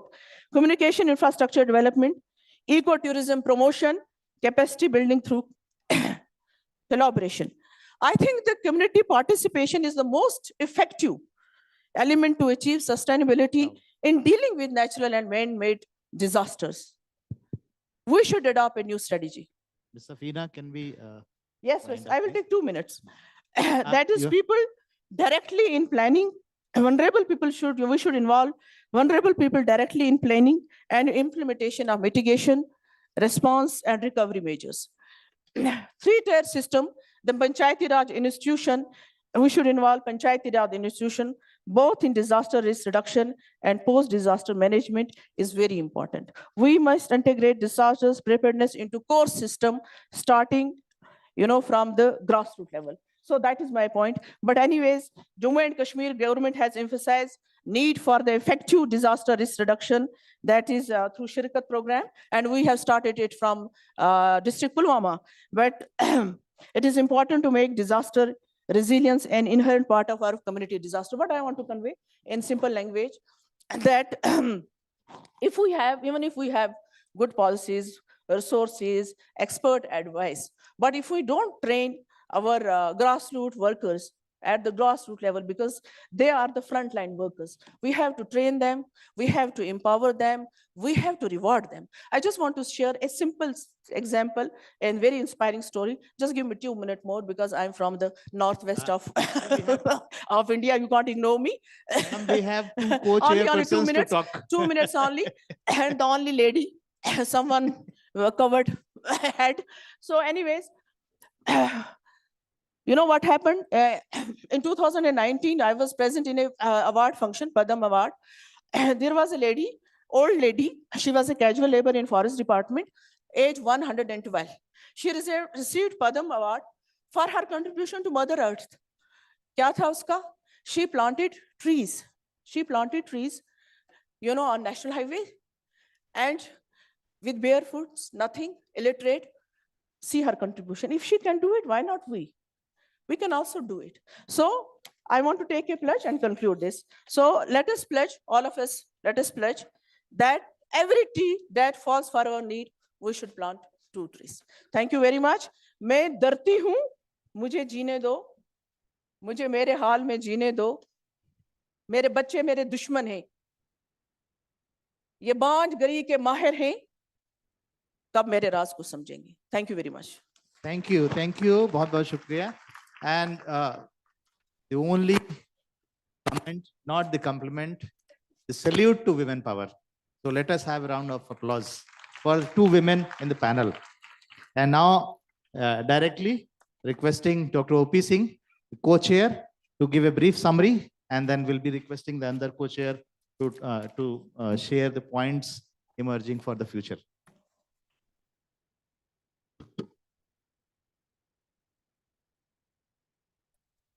The most difficult task to summarize the outstanding speakers that we had, including the chairman. We had 6 panelists from all over the globe, and it was a very tough decision because all of them were outstanding. And if I have to summarize in one sentence, all I can say is that all the speakers said only one sentence, and that was that building resilience is not a personal choice, but it is a collective imperative. Everybody has to go for building the capacity at its own level. I'm privileged to act as co-chair here on this crucial theme. This session definitely is serving as an invaluable platform to explore innovative strategies at the local level, exchange knowledge, and foster collaborative efforts that perhaps will elevate capacity building in all aspects, be it preparedness, be it response or recovery strategies across the world in different communities. And as we delve into the complexities of the whole thing, we look forward to, at the end, we look forward to have a very, very engaging takeaway from this particular conference. Friends, the chair introduced the subject in a beautiful manner. All that he said was that we need to have capacity building at every level. And it's a two-way process, which was something very illuminating for all of us. The panelists, particularly from France, Ms. Gracia, from Australia, Dr. Iftikhar Ahmed, Brigadier Upendra Pal Singh, Dr. Sanjay Srivastava online, Dr. Akhilesh again from Australia, Ms. Safina Beg from J&K. All these panelists were equivocal in stressing the fact that the capacity building is very, very essential. And some of them talked about the communication strategy. Communication is something which we need to understand while we are discussing risk and understanding disasters. Dr. Iftikhar Ahmed, he talked about his experiences based on his various approaches. And he probably said that local knowledge had to be synthesized with global know-how, and listening is much more important than talking. And he gave examples of Fiji and Bangladesh, which was very, very relevant. Mr. Torres from Ecuador, he also talked about 2017 7.8 earthquake. And probably he talked about the proper use of bamboo, which is so, so important. In fact, in India also, when I was heading NDRF, we had a battalion based in Pune, and we're still having that. And we used to develop a lot of indigenous materials out of that surplus things. So that is something which are very important for all of us to know. Dr. Sanjay Srivastava spoke from Thailand online, and he talked about the UN perspective to capacity building, which was very essential, translational science and anticipatory science, about which the chair also elaborated a little bit. Dr. Akhilesh Surjan, he talked about the challenges of emerging management volunteers. We know that how the volunteers are so important. And I had my personal experience in NDRF that we had seen those volunteers working day in and day out. I'm talking of 2014 Srinagar flood, which I led myself personally from the front, or I talk about Nepal earthquake in 2015, where we had no dearth of volunteers, and they came, but we need to institutionalize the system of volunteers in our country, which is so badly required. And he talked about Japan, tsunami, Australia. So these are very essential examples to listen to. Brigadier Upendra Pal Singh was fabulous in his approach. He talked about the entire vulnerability profile of the country, talked about how the role of Indian Armed Forces. I have seen myself being associated with NDRF. I know how Indian Armed Forces are doing human service to the country, whether it's humanitarian assistance or whether it's during the COVID time or anything. The first responder, though technically could be anyone, but Army has always been in the forefront. Whether you talk of Kedarnath tragedy of 2013, or you talk of Srinagar urban flood, or you talk of Nepal earthquake in 2015. I was closely associated with General Sandhu when I was there in Nepal to tackle the earthquake. And last but not the least, Madam Safina Beg was a district worker at grassroots level. And she also talked about earthquake of Jammu and Kashmir in 2004, as well as Srinagar flood of 2014. Friends, we all know that disasters threaten to become a major reversal to human and economic progress. We don't have to deny that. And particularly the area where we are living, South Asia, that is facing the wrath of natural disasters with greater frequency and with greater intensity and scale. And that is why we have to be very, very alert, and we have to build our capacity at any cost. I wouldn't like to go because the time is very short and we have another co-chair to say this, but I'm really thankful, and I see the people listening to us so attentively that it makes the point that capacity building is so important for all of us when we delve into the issues of disaster management. Thank you so much. Thank you, Dr. O.P. Singh, very meticulously, very systematically, very timely. We know that you headed NDRF, so how systematically the things are operated. So wonderfully, and thanks for making this wonderful. Now over to the next co-chair. For points for the future, we'll try to take one or two questions if the time permits, but we'll decide once if future points are read by the co-chair.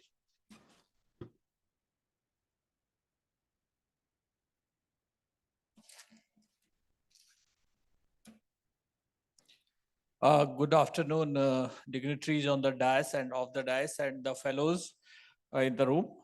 It was a very interactive session, very interesting also, which also summarized by my fellow co-chair. We had a spectrum of speakers across the globes and very different dimensions they put to the thing, a common thing, capacity building. Yesterday, I was again, you can understand this subject to the fact that yesterday I was in Goa and having a brainstorming workshop on this same topic in the risk in high mountains, where we decided to do the many technical things, including the need identification for new sensors in the satellites. But finally, at the end of the day, everyone came out to this point, then how to communicate with the communities, how to sensitize the communities. And today, and then the very next day, I'm standing before you and deliberating on this topic. So right now, we have very clearly emerged three things.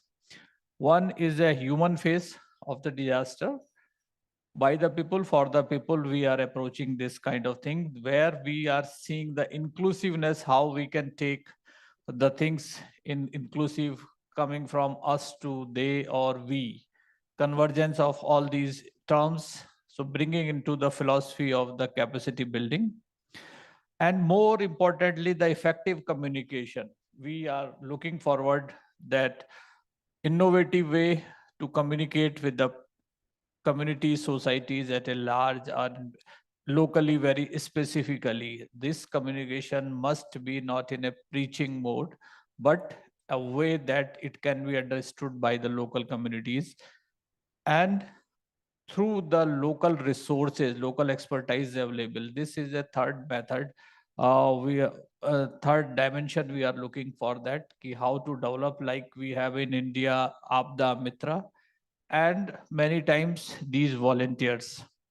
These could be a method of communicating also, not at the time of event of the disaster.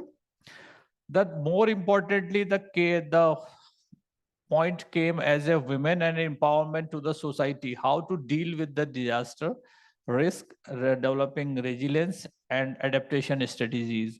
So these are the basic elements of the human face which we can carry further from this point. But interestingly, on the methods part, we are looking for very interestingly on the communication, which is with the human face, as well as the tool also in the capacity building and participatory action research when you are dealing with the communities. So how to build these two things into the methods and the tools is very important. And the training of trainers or the volunteers in capacity building at the large, when the main system is not in place, that time their roles is very important to conduct various activities and operations. But very important thing which emerged from this discussion was the locally available natural resource can be a very effective tool to develop resilience and the adaptation to the disasters. And if you talk about the science, then transition sites and science communication before, much before that any event, that people are ready and they have a readiness or a preparedness in mind existing, that these are the impacts and these we can tackle them to in which way. So in that way, we have to build a capacity of the grassroots institutions, which came very properly today. And the entire philosophy must revolve around the local context. And this is very much required as a feedback mechanism for the top to down or bottom to top approaches. So in that way, this convergence is important when we talk about these communications, effectiveness, and preparedness. Thank you very much. Thank you, Co-Chair Professor Subrat Sharma. I think very nicely you identified the key points.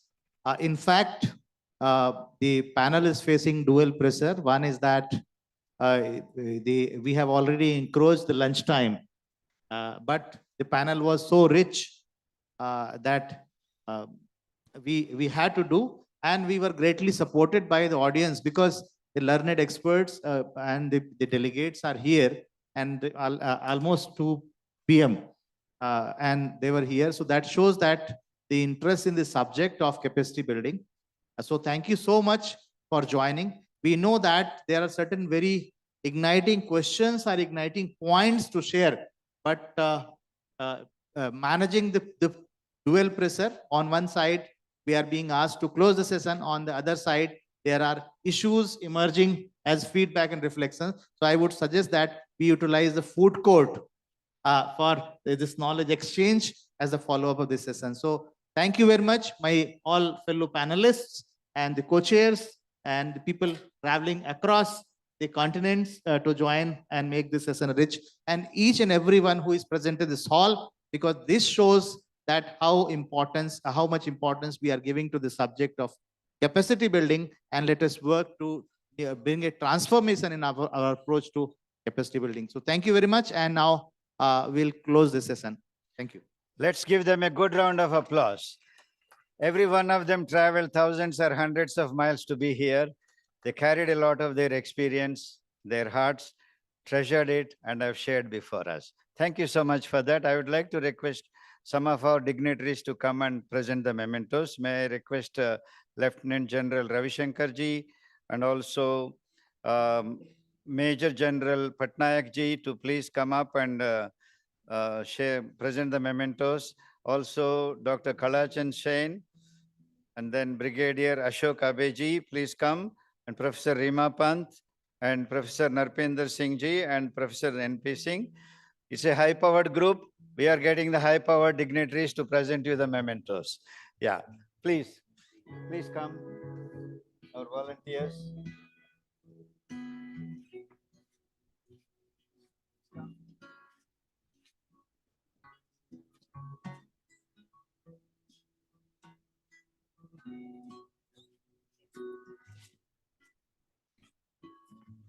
Yeah.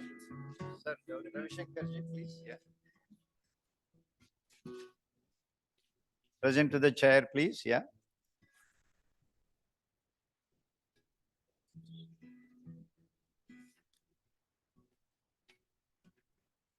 Yeah. Let's give a good round of applause to the chair.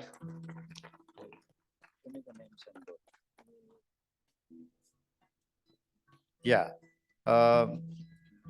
Dr. Shubhrat Sharma will receive, please. Yeah.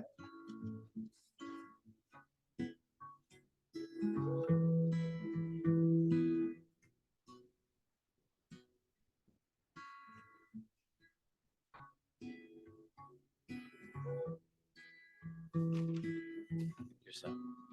Thank you, sir. Yeah. Yeah. May I request Kalachan Sanji to please present next co-chair. Yeah.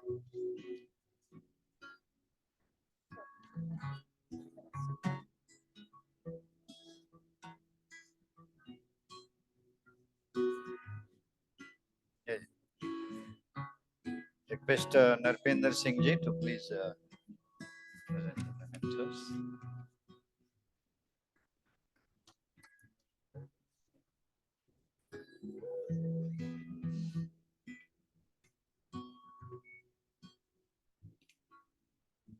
Please go ahead. Go ahead. Yeah.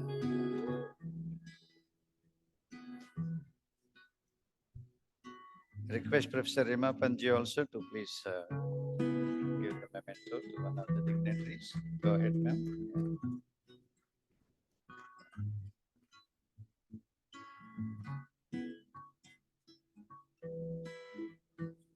Professor N.P. Singh Ji, please. Yeah. You go with sir. Yeah. After Rima Ji. Yeah.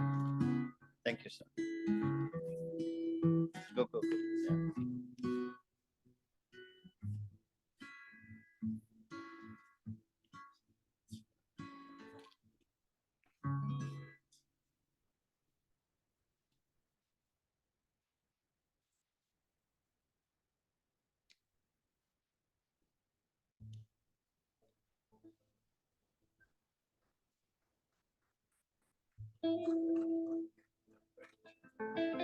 Yeah.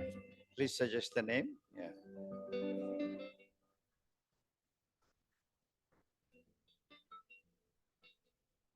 Yeah, they're waiting. Go ahead. So N.P. Singh Ji, please. Yeah. Read the name. Read the name.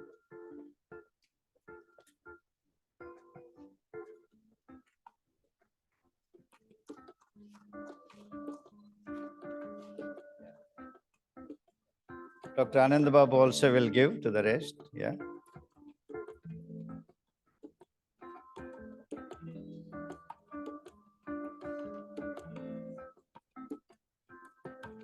Thank you.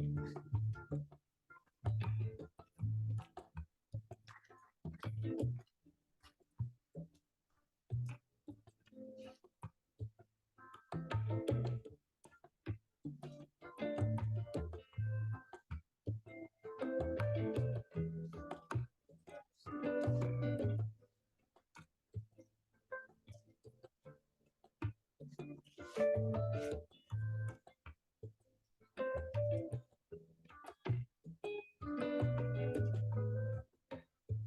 Yeah.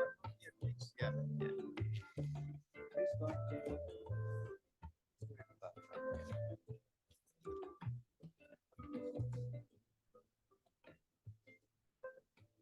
I'm sorry if the certificates were mixed up. Sorry, but they are correcting now. Yeah, please.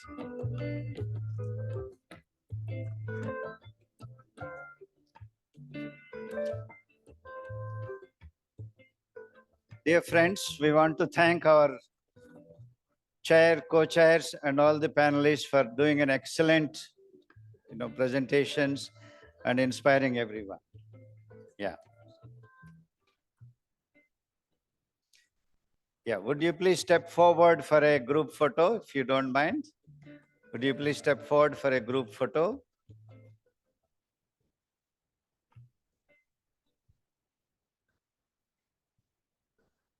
kindly step forward for a group photo. Please hold on. There's one more small ceremony. A colleague from Bangladesh is here to express his fondness, appreciation, and gratitude to the WCDM team and others. So please stay on. It will be another 5 minutes. We won't hold you too long before your lunch.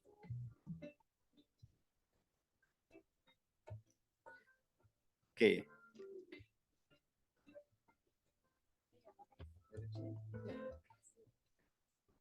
5 minutes, then you can do your media back. There's one more small ceremony. Yeah. Yeah. Okay. But there will be some talk.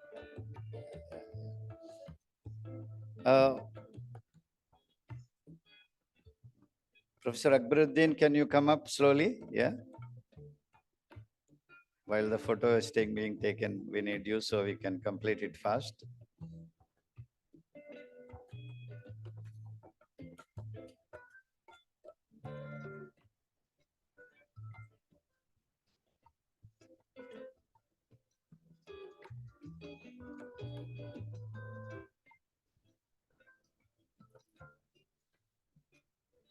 Thank you very much. Who? I called, but he hasn't come. I called. Yeah. Yeah. Ashoka Bija, I called, but yeah. Sorry about that. Yeah. Yeah.